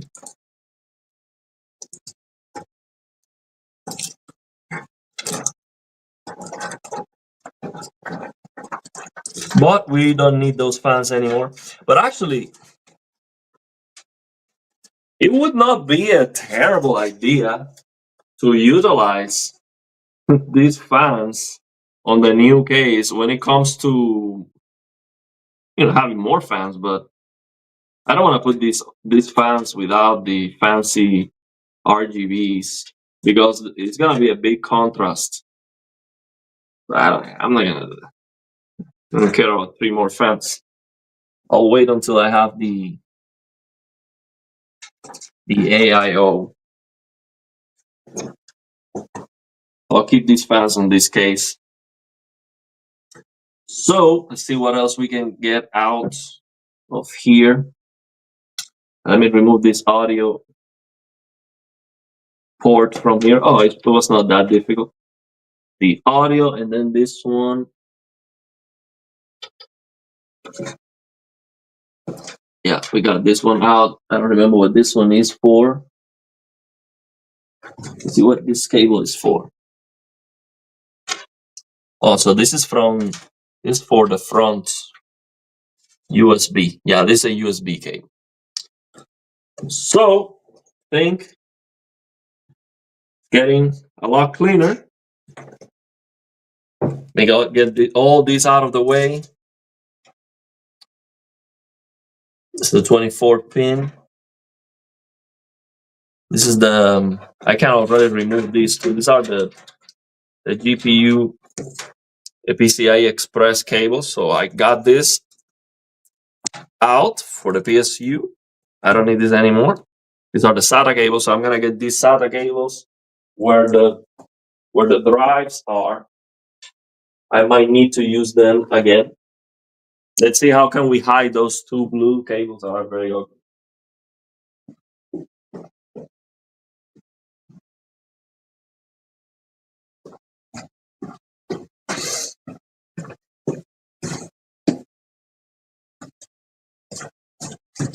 All right. So now we just need to disconnect the 24 pin cable from the motherboard. That's the one that concerns me the most because it's very, very hard. Let's see what we can do with that. So this, oh, this is USB. Let me get this USB out. This one has a clip. This is a difficult one, you know. The USB, this USB, let me show you this one. This one is USB 3 cable that goes to the motherboard. This one, you can easily break this. It is very hard, this one. So you know what I might do? I might remove this fan before I try to touch this so I have more space for it. Yeah, I'm gonna do that. Let me get these fans out of the way because I need to remove them anyway because I'm gonna revert the fans. On the new case, I'm gonna have the fans, instead of blowing air this way, I'm gonna have the fans blowing air this way. So I'm gonna remove them to have more space to maneuver here. Yeah, this was my main PC. This was my main PC, and it will still be my PC. I'm just adding a 5090. I am changing it to a new case with a more powerful power supply. So I can see my 5090. It's gonna look better. Like Jensen likes to say, it's gonna look beautiful on your PC. He said that with the 4090 last time. Yeah, most likely. I knew the 5090 would be so mid. I would have to bought a 4090 a year ago instead of buying a 5090. Yeah, 59 is faster, but you're paying more for it too. Yeah, like such a low uplift. Seems the cards were meant to be a smaller fab. Yeah, I think Nvidia couldn't secure better than the 4 nanometers, and they had to just go with a software improvement and then go up in power and a bigger chip to improve performance. And even then, the performance increase is not that big. Yeah, this 24 pin is a nightmare. So let me get these fans out of the way. So this is how we're gonna do these fans. Let me get these in. So these fans are not that difficult to to remove, I'm gonna use these. I mean, I can use my hands right here. We can just do this, pull the lever this way, they're gone. This way, and now just do this and remove them. There you go. So we got one out, and the other one. So I'm going to reverse them. So if I reverse them, it's gonna be right here. So I wonder if I'm gonna have space. Yeah, I think I have space here. So I will reverse them. I put one right here and the other one where this one is. So I will change this one to this and the other one here. So it's gonna blow air this way. On the other PC, we are changing the airflow. And see how that works? I will share my temperature numbers. See how that worked. We got it. So now we just need to unplug these fans, which is not an easy task because the fans are kind of, because this is in the way. So the fan connector is right here and I don't have a lot of space. There is there are actually two fan headers right there. You see, with the new PC, I'm gonna have a lot more space to maneuver, to install it. It's gonna be a lot easier than this PC with this case. Oh, it was not that difficult. But we got it. We got it all out. These fans are great. These are Noctua fans. They are not going to match the style of the case, but yeah, these fans are this color and they perform very, very well. So these fans are NF A15 PWM, 1500 RPM, DC 12 volts, 1.56 watts, 0.13 amperes. The fans of the case can go up to 1900 RPM. Actually, so the fans of the case can go faster than this, but of course they are smaller. They are 120 millimeters. These ones are a lot bigger. So yeah, these fans are great. So they go together. They go together like this, and then they have these connector, a single connector for both fans. They go together like this. They have this Y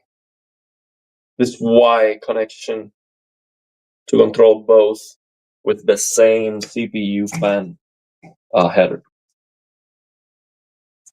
That's gonna work pretty nice. Let's see what else we have to get rid of here. Oh, there's another fan.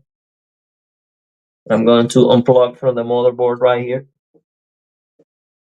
It's a hard one. See if I can get my hands on it. You try this technique right here. There you go. Yeah, I got it. Cool.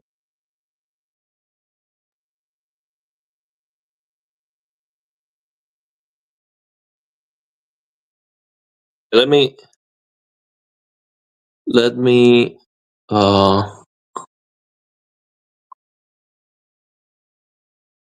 let me answer real quick. If I do this, no.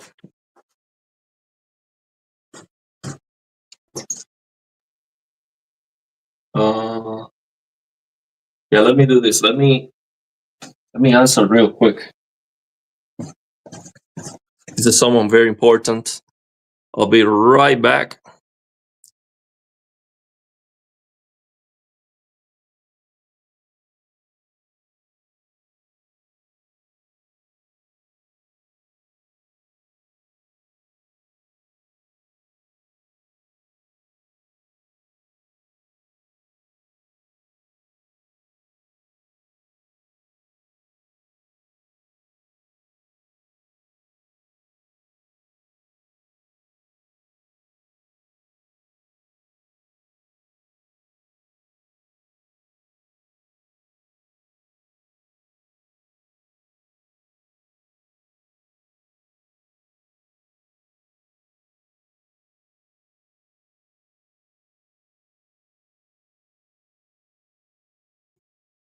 Okay, we're back.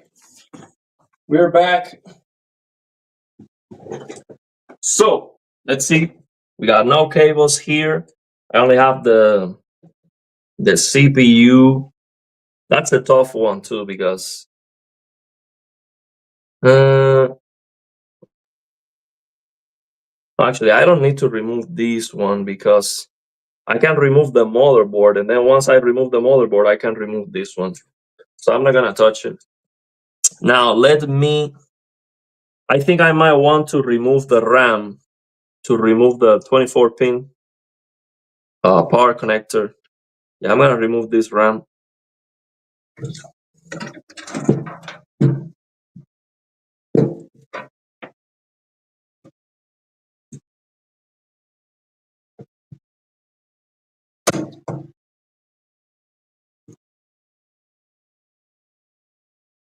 I don't like this RAM that only the slot, the RAM slot that only has one side. I don't like that because I'm struggling to take it out, and it should be very easy.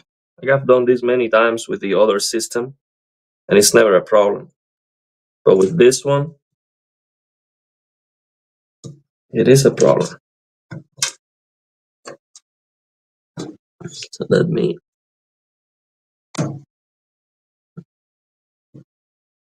See, it goes out one way, and then it doesn't wanna. I wanna pull it out.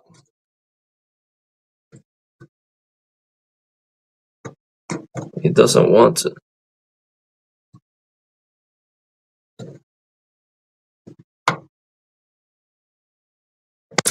Yeah, I don't like this system at all, man. Because the system that has two clamps, you just put those two knobs out and just pull it out, just straight up. And this one, you have to. It's just not working as well as I would like it. So let me put this in a clean place next to my GPU.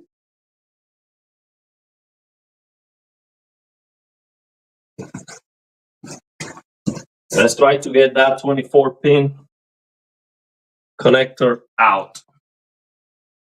That 24 pin is the most concerning one for me. Yeah, this one clip RAM, it just doesn't work well. It doesn't work well because I've done it already, and it's always an issue. So you only have one clamp. When you put the RAM back in, you're supposed to do it straight, right? So now when I do this, I'm trying to take the RAM out straight. It doesn't work. So then I start trying to take the RAM out from one side, and it gets stuck. And then at the end, I took it out like this, and it worked, but it was not smooth and easy. It's just not a good idea. I think that's just them cheaping out with it, and it's not great. So now I think, let me take this out first. This one has, I'm not sure if this USB one has a clamp. I don't think so. Just pull it out like this. Yeah, it's not that hard. The USB one, not a problem. Yeah, this is not a problem. Let me get it out of here. Get it out of here already. Now, the 24 pin, this is the moment of truth. The most difficult connector to get out. Let me get these. I'll show you the struggle. Look, if you are on the fence on buying and building a new PC and putting it together and all of that, the things that you believe are difficult, they might not be as difficult as you think. This is where the problem is. Okay? If you get a power supply, and maybe it's not a problem when you just connect it, the problem is to get it out. You get a power supply, depending on the power supply and the motherboard. This 24-pin connector can be so hard to take out that you think you're gonna break it. And I do not doubt that some people have broken this connector. It is so hard sometimes. So it has a clip, so you have to of course pressure that clip and then do pressure to take it out. Let's see if we can do it smoothly. Let's go. Well, it was not difficult. It was not difficult, so that's good. But yeah, I was afraid it was going to be. But yeah, it was not that difficult. Woo! Thank you very much. That was my number one. It was actually easy. Wiggle, wiggle. It worked. I thought it was gonna be a lot more difficult, man. It is scary to remove, actually. I remember last time I did, it was not easy at all. But yeah, it depends on the motherboard. It depends on the power supply connector. I haven't upgraded from my old monitor from 10 years because I was waiting for something glossy. Get a QD OLED. Get a QD OLED darkroom. Problem solved. I will get a 32-inch 4K QD OLED. That's why when glossy OLED monitors come out, I had to buy one, even though they were expensive, because we don't have a lot of glossy options anymore. Yeah, especially with WRGB, they are mostly matte. Also, you already got one. Got the FO, that's a Gigabyte FO32 U2P. So that's 32-inch 4K 240 hertz. Let's go, man. This is so successful. We got it. So I'm just gonna remove this is the CPU power. I mean, this is the motherboard connector. I don't have space to put my hands on it, so I'm going to remove the motherboard before I even remove that, because it doesn't make any sense trying to struggle and remove it from here because my hands don't reach, because the CPU cooler is massive. So I'm going to do it after I remove the motherboard. So let me take this fan out. Let me take the fan out. Okay, great. I mean, those are great. I mean, that's what I would get for a monitor. 240 hertz, 4K, I think is the sweet spot. So you got that one too? Yeah, I think that's the sweet spot. Yeah, I mean, 360 is great. It's so difficult to get 360 FPS. It's crazy. And I'm looking forward to the 500 hertz 1440p. But if it was bigger, it's 27 inch. All beyond 240 hertz, unfortunately, we don't have anything bigger than 27 inch.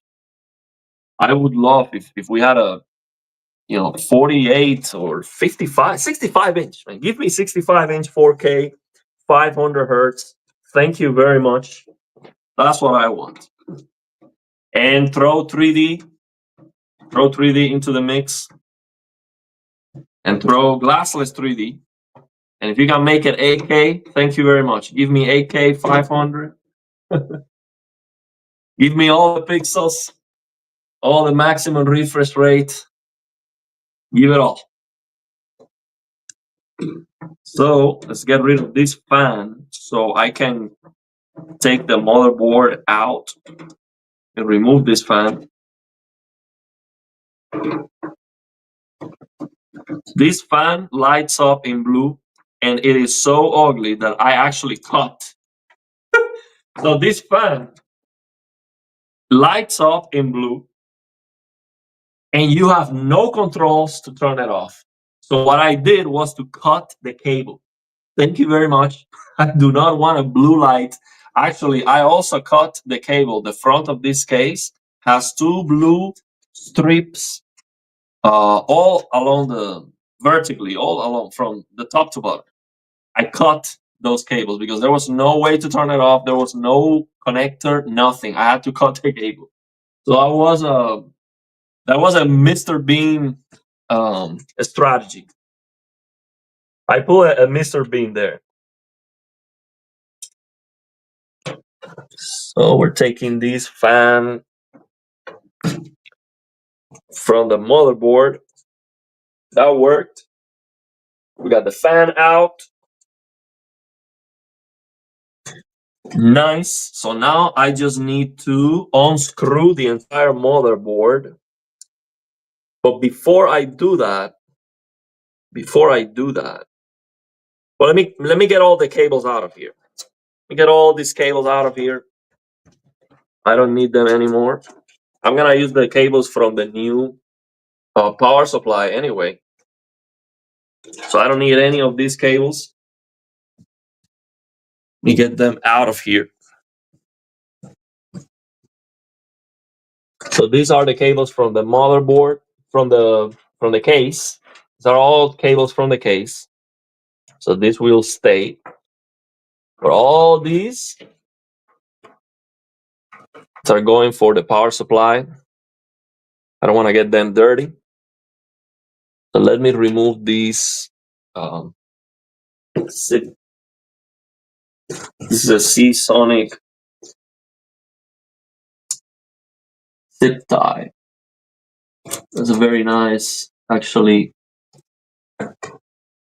This is a very nice one. Let's see where to remove it. Oh, I see. Let's show you that one. I like these a lot. For cable management, I like these. But you know what?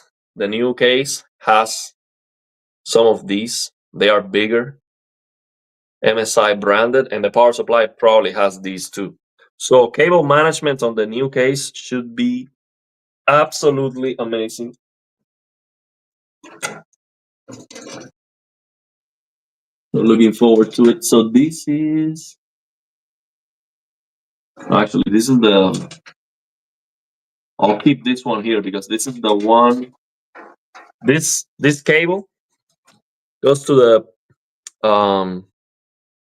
motherboard power.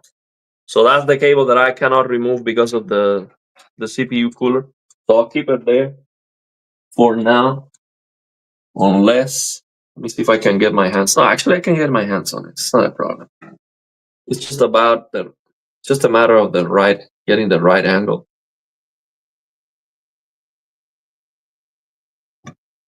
I think I got it.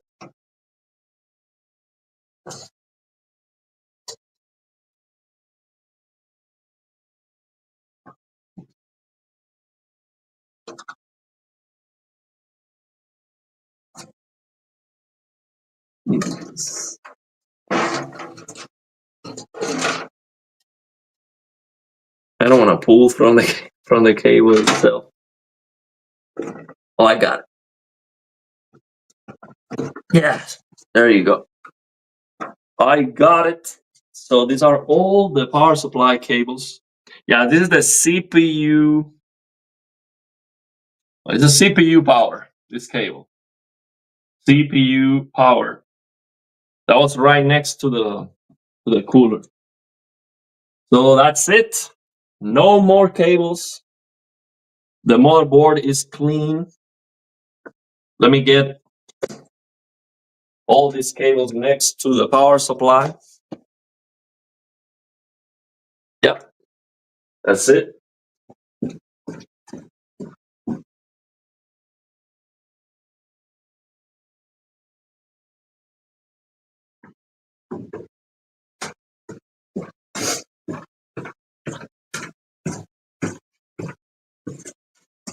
That's it. We're doing good. I think we're actually going to finish on time it's 4:11. We have a live stream with Gaming Tech at 5:30. See how we're doing. That's how I fried my motherboard. Okay. How did you fry your motherboard, bro? Let me get these.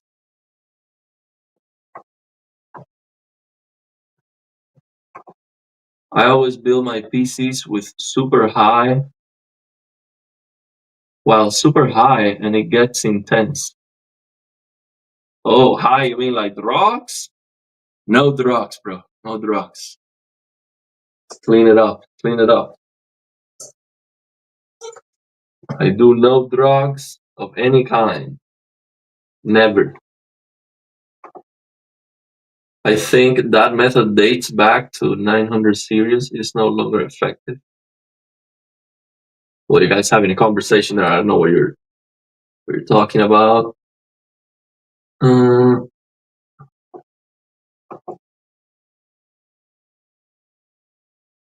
It's buggy in those games. In the games you play as well. Okay. So George is saying never mix PSU cables with another PSU. No, I'm gonna use the new cables from the new power supply.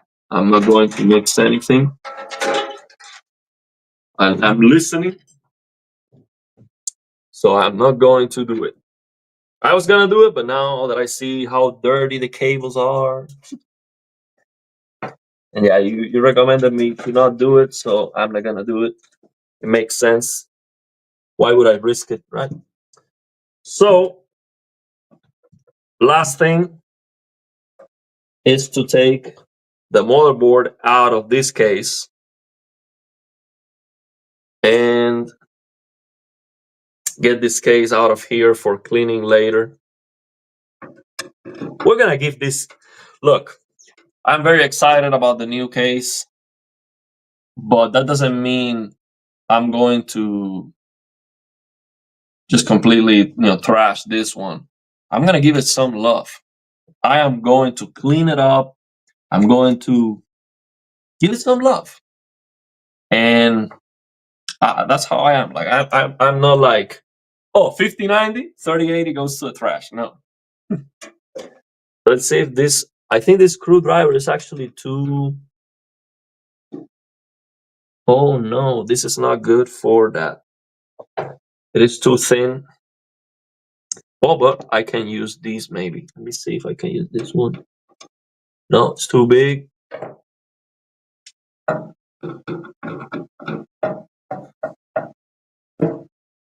That's not good because the whole purpose why I got that screwdriver is to access that screw over there. Yeah, let's see if we can do it. Got one. I'm gonna save these screws.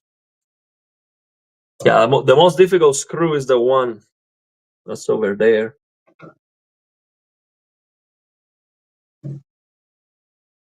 And of course, I'm going to keep the CPU cooler there. I repasted the CPU not that long ago, and the temperatures are perfect, so I'm not going to repaste the CPU or anything. The cooler is gonna stay there.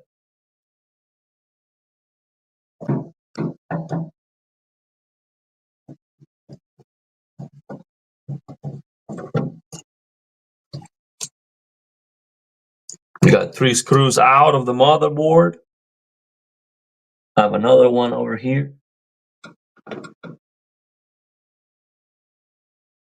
CPU cooler is on the way though.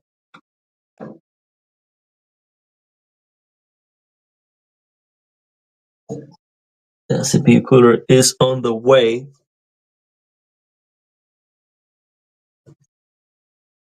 Wiggles a little bit, but I don't want to remove it.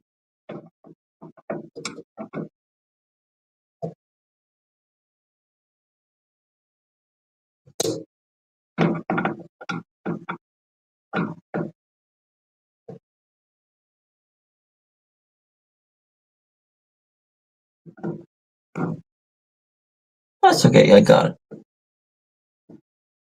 I got it.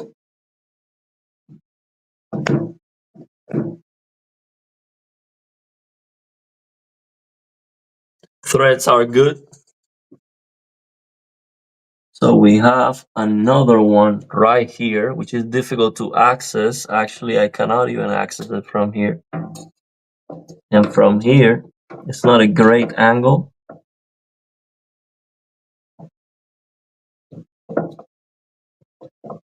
And the problem is this, which I got for it, is too pointy. It's too pointy, so it's not actually good for these.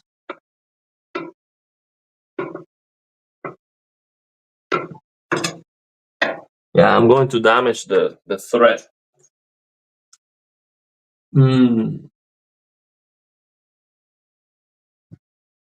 Crazy how good PS4 era games look on PC. Yeah, the new games sometimes look worse because they just don't optimize them. I mean, that Monster Hunter World looks just absolutely terrible. You're able to play with 0 issues. Yeah. Just it's like how difficult it is to keep up with updates on pirate copies. Yeah, you have like no updates at all. So the thing is, I thought this screwdriver was gonna fix that issue, but actually it's not great. Let me see this close. If I do this, I'm going to, yeah, this is not good. This is too small. I mean, it works, but it is too small. It wiggles. Huh. So let me see if I got this screw too tight. Maybe I didn't. Let's see if this one comes out easy.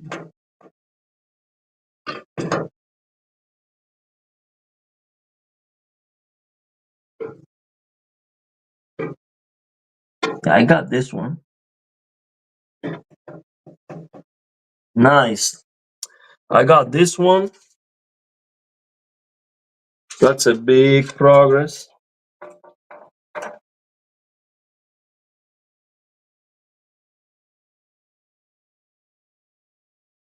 It's still in there.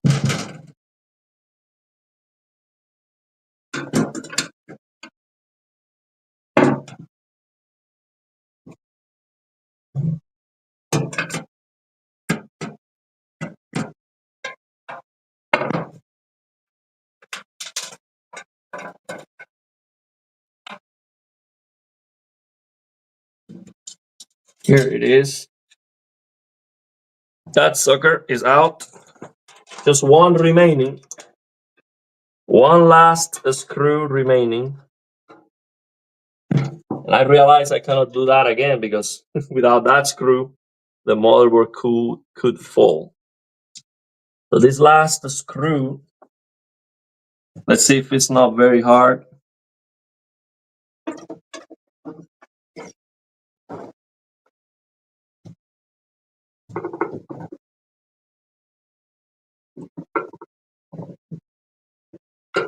It's good, it's good, it's working, it's working. We got it. I can just take it out. I'm gonna take it out from here. Oops! That's what I didn't want to happen. That is not good. That was not good at all. That was bad. Well, I hope it didn't break.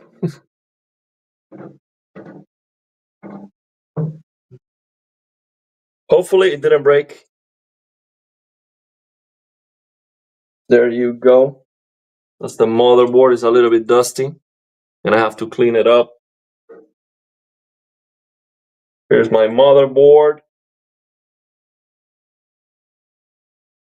That's the TUF X570 Wi-Fi Plus, I think is the whole name.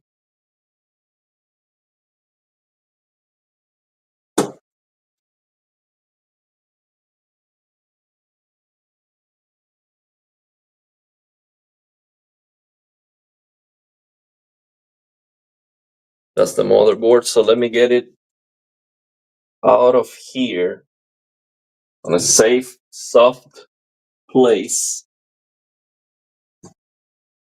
I need to clean it up a little bit.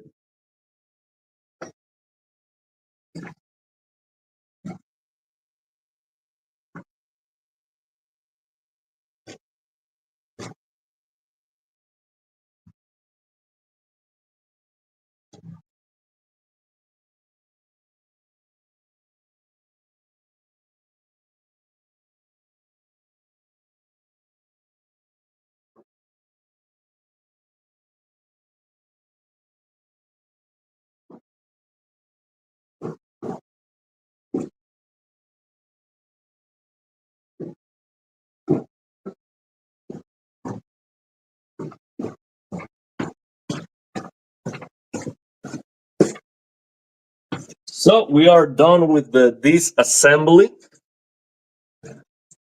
I'm gonna take this out to clean it later. I'll clean it up, give it some love. Oh, let me get the screw of the motherboard before I drop it somewhere else. Where is it?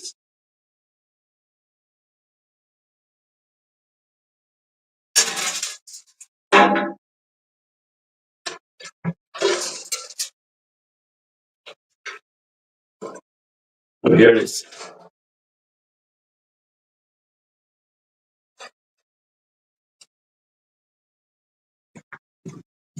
There we go. We have all the screws for the motherboard. Let me have these go to where the motherboard is.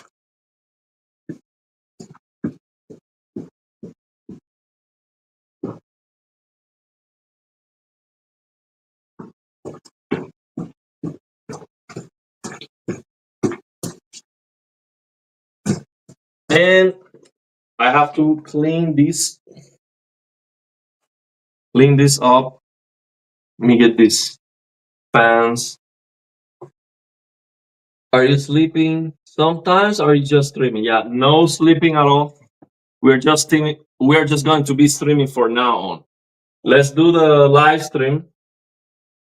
If you have time, let's do it. At 5. We're gonna do the live stream at 5. We're gonna talk about the Sony Bravia 10 or whatever you want to talk about. I haven't had time to check my phone to see if you answered. But let me know. I've been streaming all the time. So I got the PC. Yeah, time as usual. Yeah, let's do it. 5:30. So right now where I am is 4:25. So in 1 hour. Let's do it in 1 hour. This is him sleeping, walking. Yeah, let's do it. Let's do it. Let me get these fans where the CPU and the motherboard is.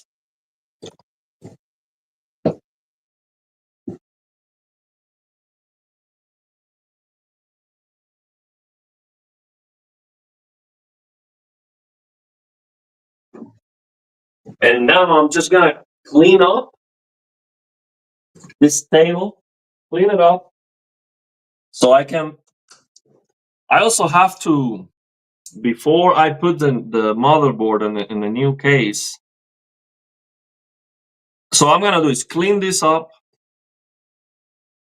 then bring the motherboard, clean it up with air as good as I can, bring up the GPU, clean it up as good as I can, and then after everything is clean, then I am gonna bring the case and then put the motherboard in and start connecting things. That should work. Let's do it. The live stream with Gaming Tech goes. There's nothing stopping us. Nothing will stop. Nothing will stop us. Good morning, Michael. Watch the Ditto Foundry videos. It's pretty cool if you try not to compare, just cool stuff. Which video? The GTA video? 5090 this whole time running the AI model. 59 running the AI model. I like it. So let's go. Let me clean this up. So these screws are for these fans. So let me keep them on here so I don't lose them. Get these screws right here. I don't lose them. I have plenty of these that came with the fans. I think I'm using all of them already. But yeah, there's no way I'm gonna be using these fans on the new case because I have 7 fans already. So the other 3 fans at the top, that's gonna be for an AIO. Or maybe for a 5090 liquid cooled. You see, before having this case, a liquid cooled 5090 was not on the table because I couldn't use it with my current case. But now a liquid cooled 5090 actually would be very cool. Like literally, it would be very, very cool. Yes. Oh, the Half-Life 2 video. Yeah, that's just to show that ray tracing is not ready. If we need such an old game to be able to use path tracing, then it's just not ready. So it makes no sense. EGM, yeah, dude, the game is absolutely amazing work from that old DICE team. Looks better than modern games. Yeah, that was a very good looking game for the time. It was amazing. But the thing is, if that's what it takes to run ray tracing, it makes no sense. And we're basically beta, like we are paying for the development of ray tracing right now. It's not ready. So I think ray tracing should be a feature that you turn on, and the FPS almost doesn't even move. Or even better, you get even better performance, maybe, because you have ray tracing cores for that. So if we had enough of them, or if they were powerful enough, or if the software was optimized well enough, then the purpose of ray tracing would be, it looks better, it's easier to develop because you don't have to bake any lighting or anything, and the GPU has the necessary hardware to accelerate it. So it's just better in every single way. And that day will come, but we will pay for the development of that. That's what I think. We're paying for it. I've never used it, and I'm probably never gonna use it with a 5090 either. And now we have fake frames too. And probably fake frames will become the way. Fake frames are way better than I thought they were going to be. Yeah. I think NVIDIA did a great job. Let's go. Let me clean this up. Let me get this blue fan out of the way. Let me get all these out of the way. These screws are for the case. So all these screws for the case, I'm gonna keep them right where the case is.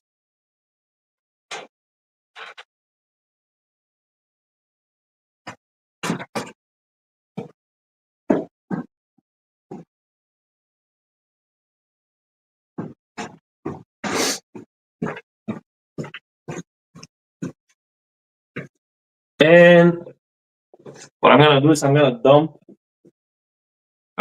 all this dust on the floor, and then I'm just gonna vacuum it later. So I have a clean surface. Then I'm gonna bring the motherboard, and I'm gonna use some air pressure cans to clean it. That's what I'm gonna do.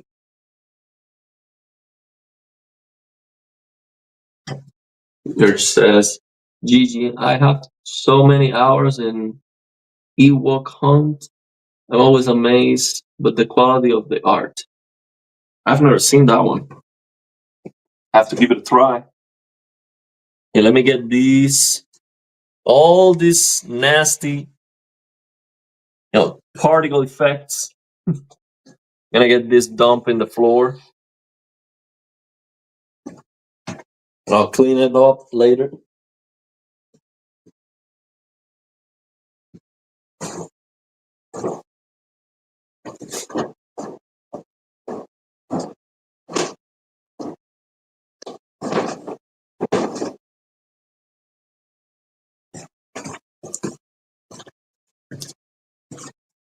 See now.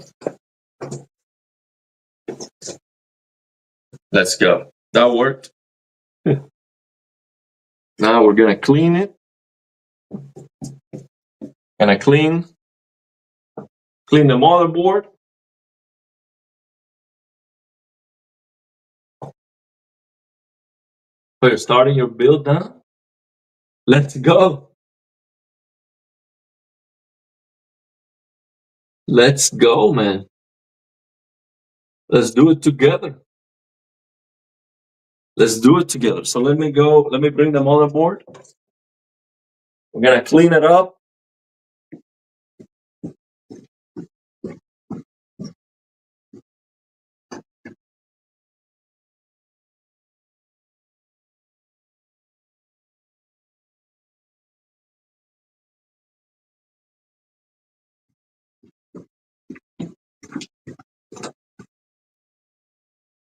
Ta-da!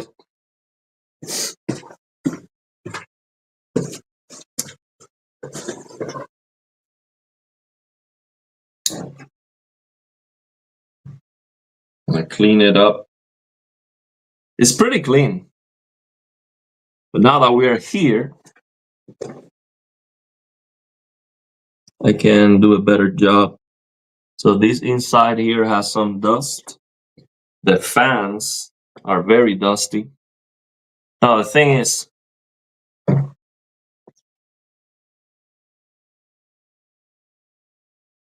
if I use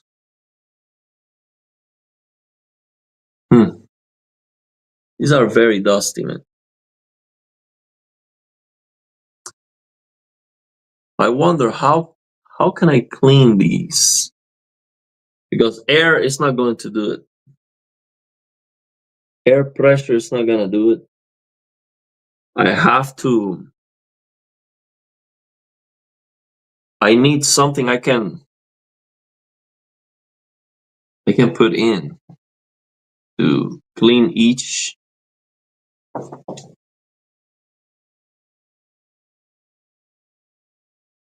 But it's gonna take forever. If I try to do that, it's gonna take forever.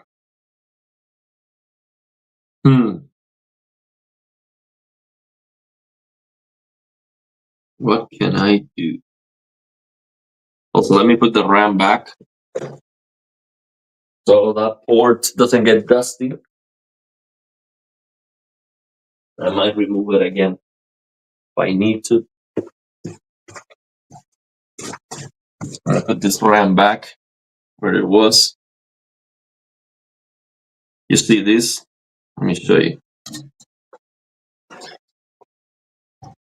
This system. Next time I'm gonna buy a motherboard, one of the things that I'm going to make sure is that this RAM slot has 2 of these knobs. It is such a bad idea. I mean, what they're doing with these. This is an Asus TUF motherboard. It's just a bad idea. Why would you cheap out? It's just a piece of plastic, man. Just a piece of plastic. Just put 2 of these things. It works so much better, so much cleaner. Like there's no way I should be struggling to insert and remove a RAM. I am not Hardware Unbox But I mean, this is not difficult. It shouldn't be. And I've done it many times. It's not a. If it has never been a problem since the Pentium 3 era. Look, I'm struggling to put this RAM in, and I don't want to do pressure. See, like I'm pressuring it. It's not going in. It is not a great idea. Maybe if I change it like this, it's not a great idea. And I don't want to do pressure on top of it. So it's just bad. It is just a bad design. Now it goes in, see, it goes in, clicks on one side, not the other. It's not right. It's not connected right. It's just a bad system, man. It's a bad system. I should not struggle with this at all.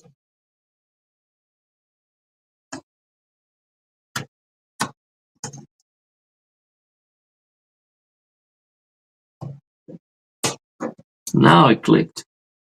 It's way too difficult. Way too difficult. It should be a lot easier.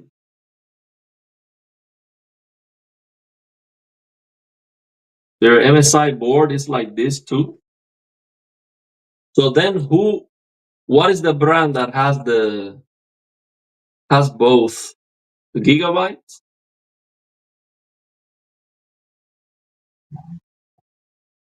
So I could wash it. Seems like he's trying to avoid repasting. So you mean water?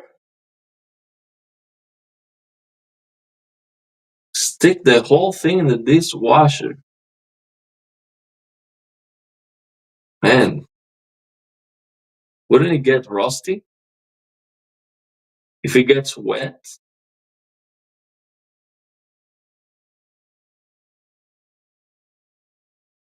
Huh. That's what you do, just water and that's it. Man. So Asus 2, you really have to push them down. Yeah. They're joking. You don't do that because I was thinking already about it. Don't tell me that. So so that's the thing. How do you clean these things? Like perfectly. So because I got this new case, it's gonna look beautiful, but imagine this is dusty and ugly. This cooler is dusty and ugly.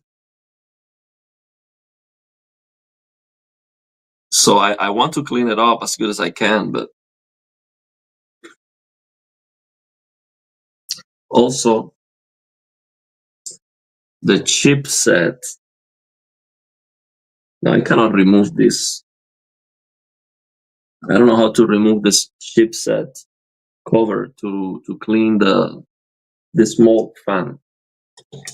So I guess I'm not gonna be so picky about it. I'll try my best and leave it there. So let me bring some. It's 4:40. Let me see Gaming Tech. What time he put the live stream? Because I need to get ready for a moment for that live stream. So maybe we'll leave it here, and then after the live stream with Gaming Tech, then I will be, or maybe I'll be cleaning during the live stream with Gaming Tech, and then after that I'll put it together. Let me see when is the live stream.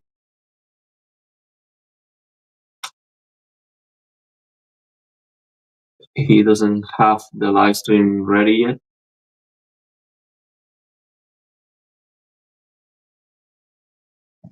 So he doesn't have the live stream. Oh, upcoming, I see it. Let me see what time is this coming. 5:30. Okay, that's good. 5:30. We have time.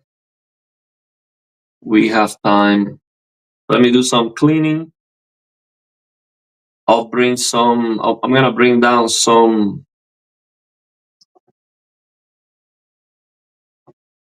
stuff for cleaning.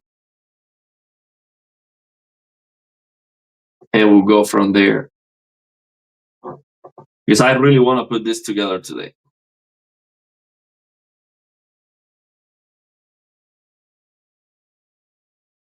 So how do you clean this thing is my question.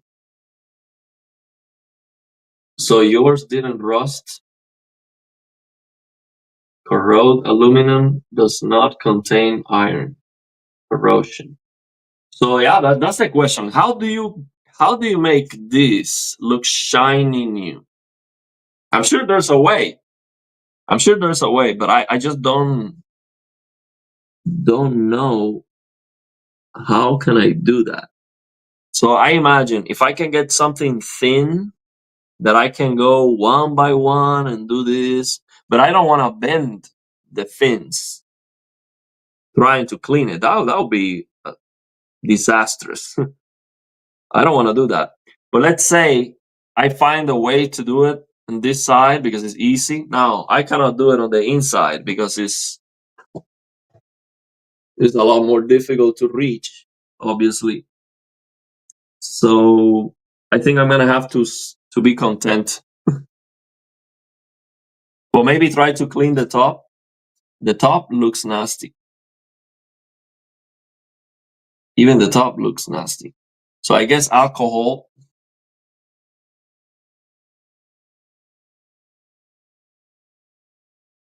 Just buy a new one. Of course. Of course. You know, we're living the dream. Oh, it's dirty? Just get a new one. Of course. That's the way to go. No problem. It should go straight up to the garbage. Okay, take the cooler off and wash it.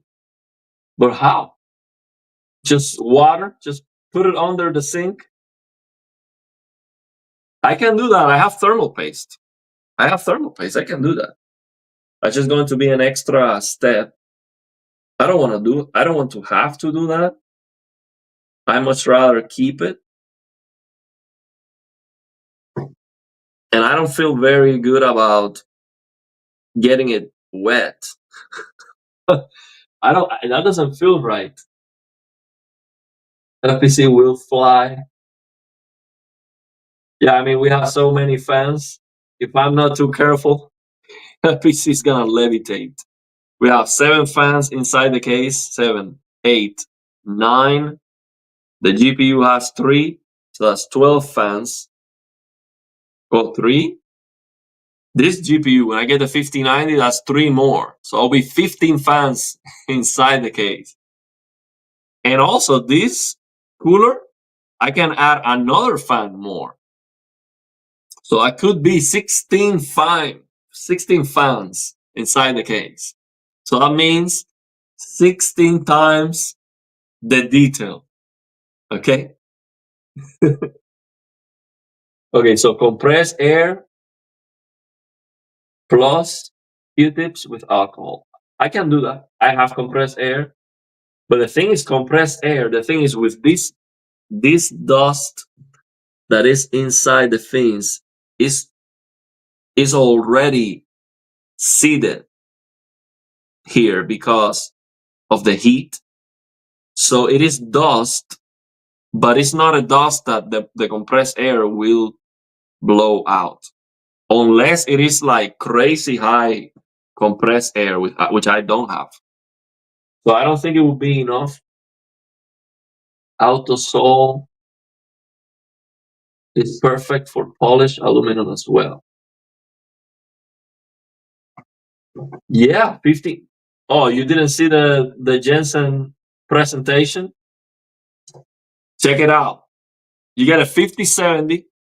That's a 4090 for $549. And you get 15 times the detail. You didn't check that. You have to check it out. Jensen told you that. And so it works. 16 times the airflow. Exactly. The paint brush. Okay, so let me see what I can do. I do have a. Let me bring just the. Where is this? Oh, I have it right here. So I can start with here, with this one, and see how it goes. So what we're gonna do with a simple brush, see what we can do with this, if it gets any better. I don't think this gets any better.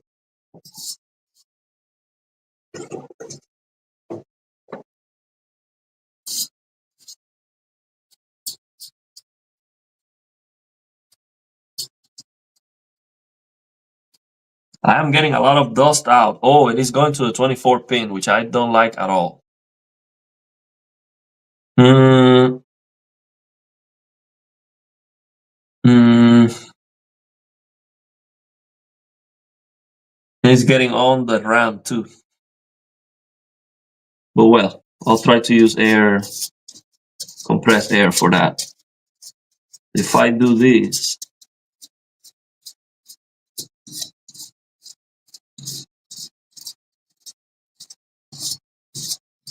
it's not improving. It takes a lot of work and it's not improving too much.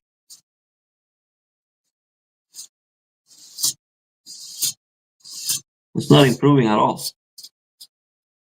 It's super hard. The dust is super hard. This is not gonna fix that. So what I could do is to get this wet with alcohol or something like this, wet with alcohol, and then go. That might work better. I don't have alcohol though.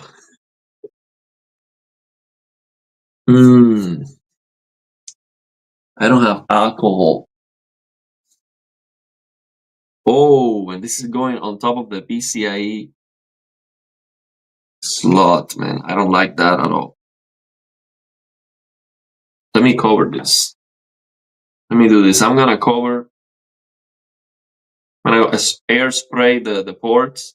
I'm gonna cover with some paper towel. Yeah, I don't want to take it off because I don't want to repaste. But I don't have to. Electronic contact cleaner on the parts will be helpful. Electronic contact cleaner. No, I didn't clean the PC too regular. I did it, but it was not like, trying to always have it perfect. And also, I moved and the PC was not on a very good spot for a while. It was in a very dusty spot. That's why the back was so bad. But I did repaste the CPU already. So the paste is fairly new. It's fairly new. And you've seen the temperatures on the videos. The CPU is very cool.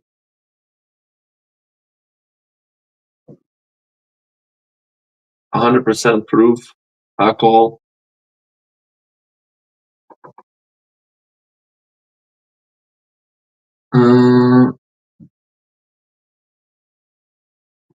Custom loop CPU motherboard.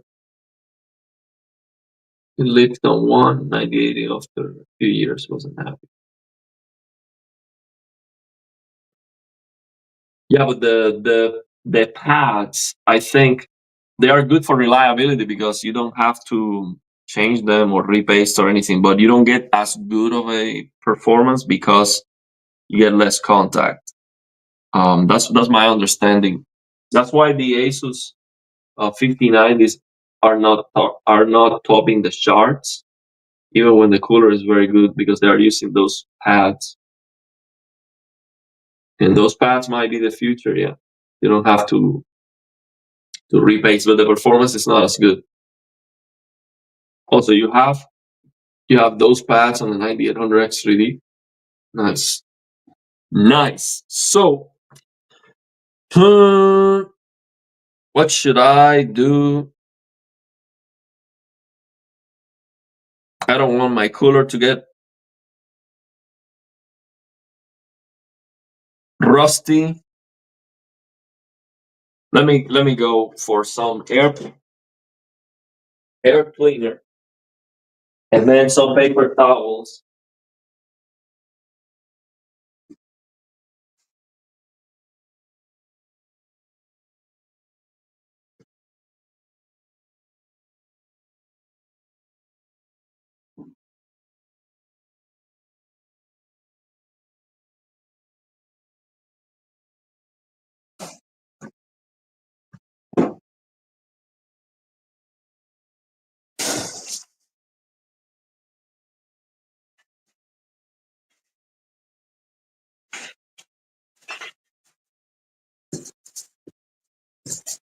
So here we have these air cleaners. Some of them are very old.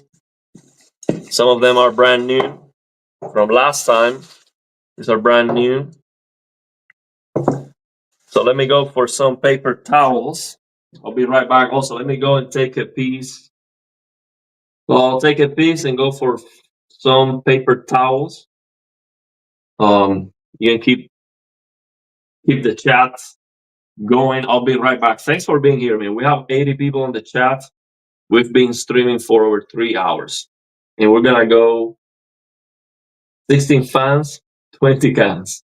We're gonna go for. So George has a 7800X 3D, and he's gonna be getting the 5090, bro. I mean, you don't need. Oh man, there's no way. You should not. Definitely. I mean, the 7800X 3D is very close. I mean, yeah, the 9800X3 is better, but I would definitely not. Don't, unless, you know, just go all the way in. It's just too much investment for for a small improvement. From the 5800X3D to the 7800X3D is a big improvement. I would not get the 9800X3D. No way. No. It's just not worth it. It's just too much money for nothing. You get a best case scenario, you get like a 10% improvement. Always, you're gonna be maxing out the graphics with your 5090. I'll be right back. Let me go take a piece and get some paper towels.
Also, we now have more people in the chat. This is incredible.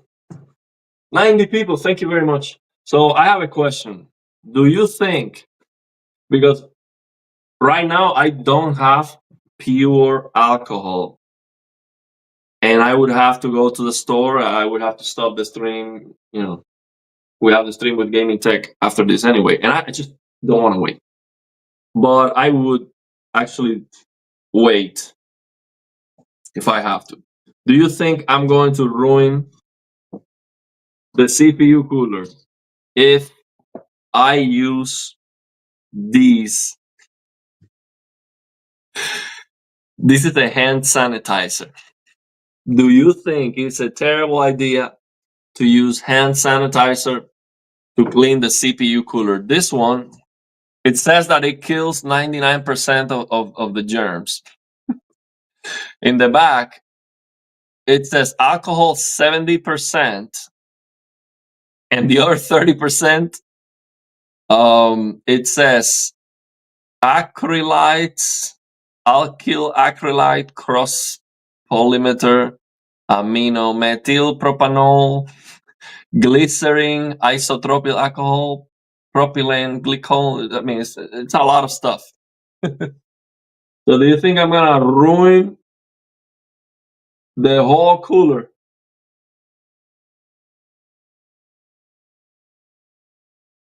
Yeah, you cannot see it. It's difficult to. But do you think I'm gonna ruin the cooler if I? So yeah, it doesn't seem like a good idea. So it would be like cancer. Yeah. Only use 99% that has vegetable glycol in it. Okay. Yeah. So yeah, those chemicals are too caustic for that. Yeah, I'm not gonna use it. So, man, I just want to put this together today. So here's what we're gonna do. We're gonna do the live stream with Gaming Tech. When I finish, I'm gonna run to. Where can I get that, by the way? Like, to just do one trip. Can I get these at Target, Walmart? Where do I get the 99%? Where do I get that one specifically? So I can go run and buy it after I finish the stream with Gaming Tech. Then in the meantime, I'll be cleaning the rest of the stuff. Walmart. Okay, so I'm gonna run to Walmart. Would they have this? Convenience stores carry it all the time. Okay, so if I go to like a Walgreens or CVA, they would have it. So 90% is fine too. So I can go to Dollar Tree, but the Dollar Tree is gonna be closed when I finish the stream with Gaming Tech. If liquid is involved, you should remove the cooler. Mm-hmm. But alcohol wouldn't be a problem, right? If I start using alcohol, and I'm not planning to, just soak the whole thing in alcohol.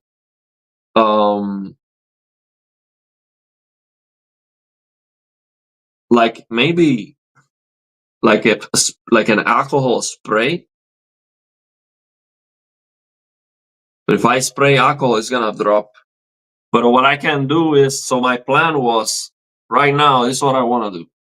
I wanted to make sure this doesn't have any more remaining, like nothing. So yeah, this is trash. I wanted to clean the 24 pins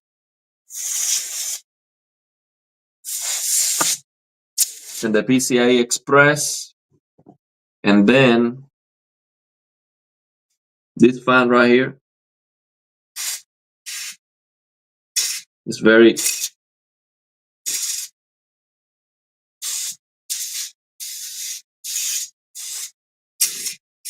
and then protected.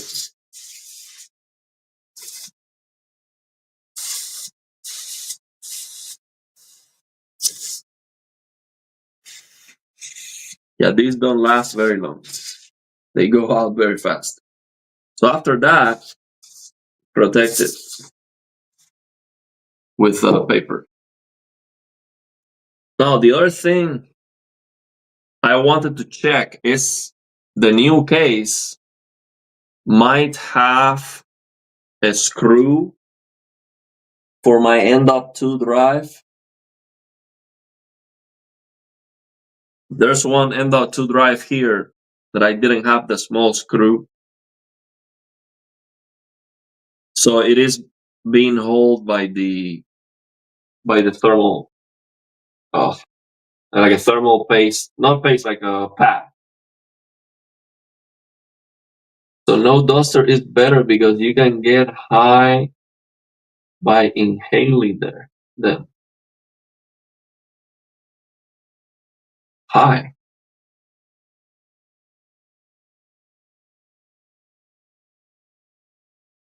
What game to play with so much power? So who's getting so much power here?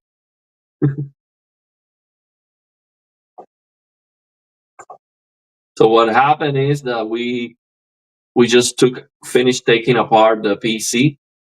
So I took apart the whole PC, and I realized that I have to clean it a little bit before I put it on the new case.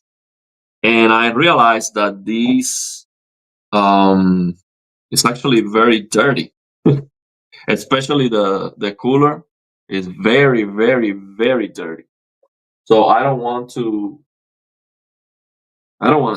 just put the cooler like this on the new board because it's gonna be very noticeable.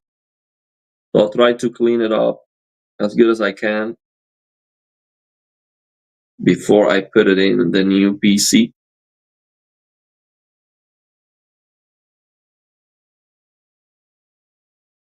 But of course, I have to be careful because the last thing I want is to break it trying to clean it. But that's it. We just need to clean up these, and we have the new case with the fans ready. We got that done yesterday.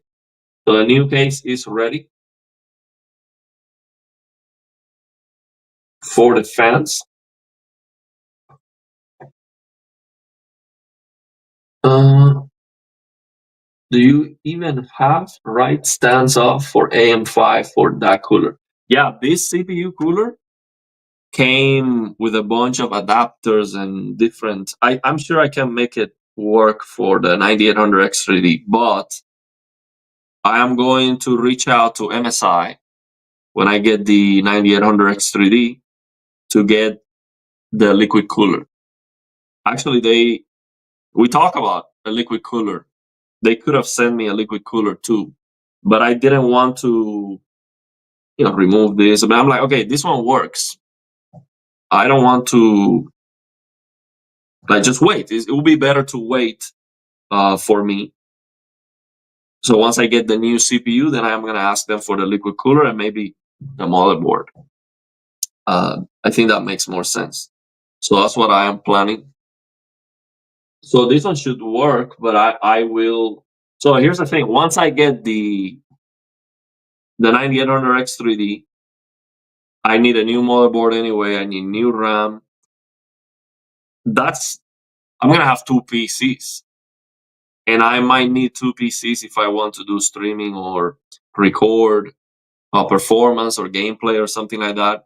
A separate PC with a capture card might work very nicely. Or I can have one PC upstairs for the 65-inch S95C that I have upstairs, and then I have one, the 5091, downstairs. So many different options. So my point is, once I get a new CPU, that's like a whole new PC, and I have two GPUs too. So yeah, that's the plan. Good stuff. I like it. I like how we're doing. You can only really fully clean between the heatsink fins if you rinse, soak it in water. Then you hard dry it and leave it out for the night. That makes sense. But how do I hard dry these? I don't have, or what do I need to do that?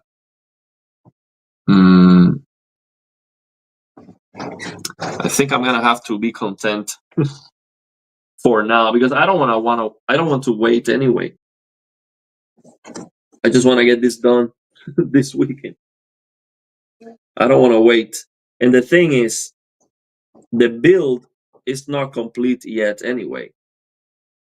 Eventually, I will get the new CPU. So once I get the new CPU, I'm gonna get the liquid cooler, the new motherboard, so everything is gonna look shiny new. But for now, that's fine. I would like it to be perfect, but it's not. That's fine. I don't think the CPU cooler being a little bit dusty is going to give me worse cooling performance. So that's good. Yeah, this motherboard, I thought it was very, very, very clean, but when you look at it very close, you realize, oh no, that's not the case. And you have to be very careful, because there's a lot of very small resistance and stuff. So I don't want to be cleaning it and then break something. But I'm gonna clean the inside of the cooler as good as I can.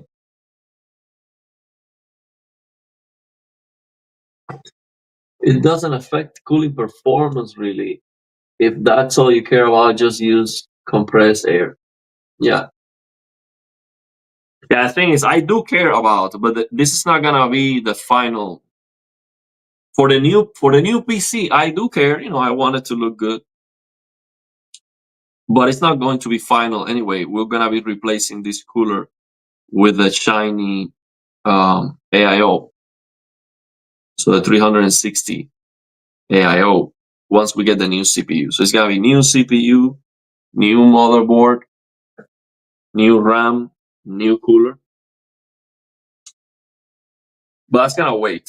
I'm not gonna do that immediately, because that's a lot of money. After I buy the 5090, I have to recover, man. I don't have money for more. I mean, that 5090 by itself is more expensive than an entire PC.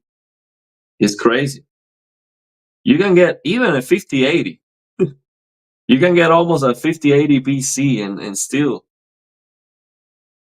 it's just insane how much money we have to pay for that 5090. But Jensen said that that's the best investment, so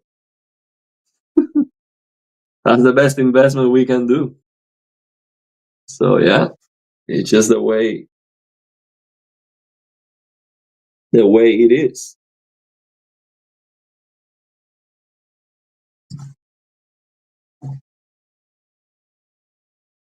It's very dusty inside here where the AIO is of the motherboard. Very dusty. This was never been clean. I'm gonna cover these with paper towel. Let me use a little bit of these.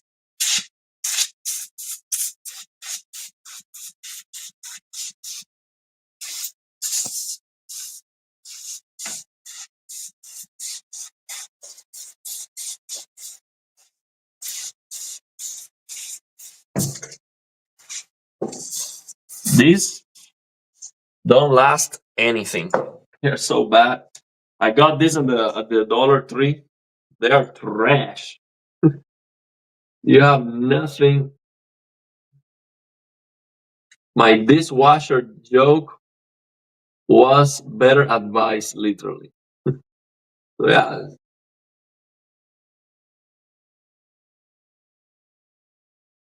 I guess most don't even realize it is full of dust. Yeah, I mean, we get the dust is so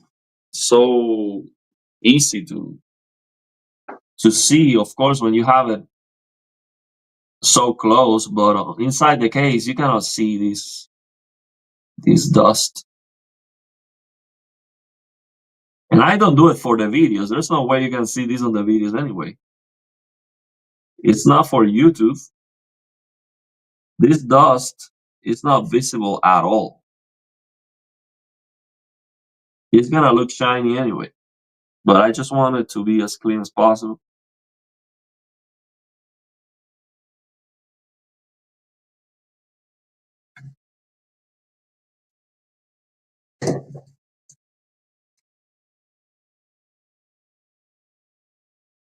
Yeah, these air bottles are terrible. I was gonna buy an air compressor for this stuff, but it was like $100. I'm like, man, that's crazy. So there is one that is off-branded. That's exactly the same. That's $50, half the price. But they didn't have it in stock. The only one that they had in stock was at Micro Center, and it was $100. I'm like, no, I'm gonna buy the $50 one, but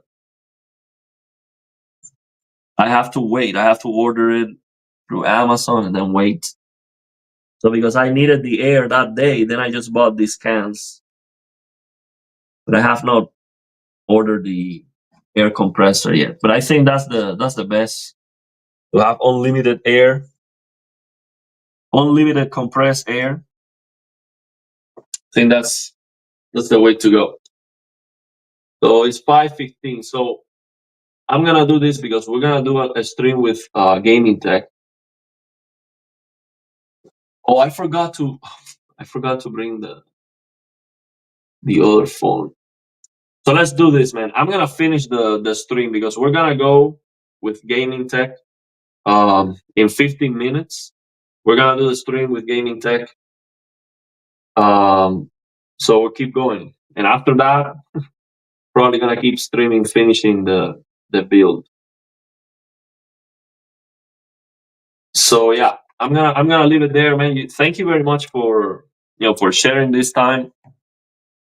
Thank you very much. I really appreciate you. We'll keep streaming. 15 minutes. We're going with gaming tech.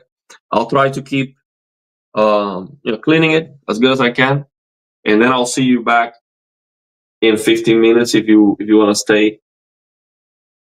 So yeah, thank you very much. You guys take care. Let's leave it there. Then we'll keep going. I am not sleeping today until I have that PC inside the new case. So you guys take care. Have a good one.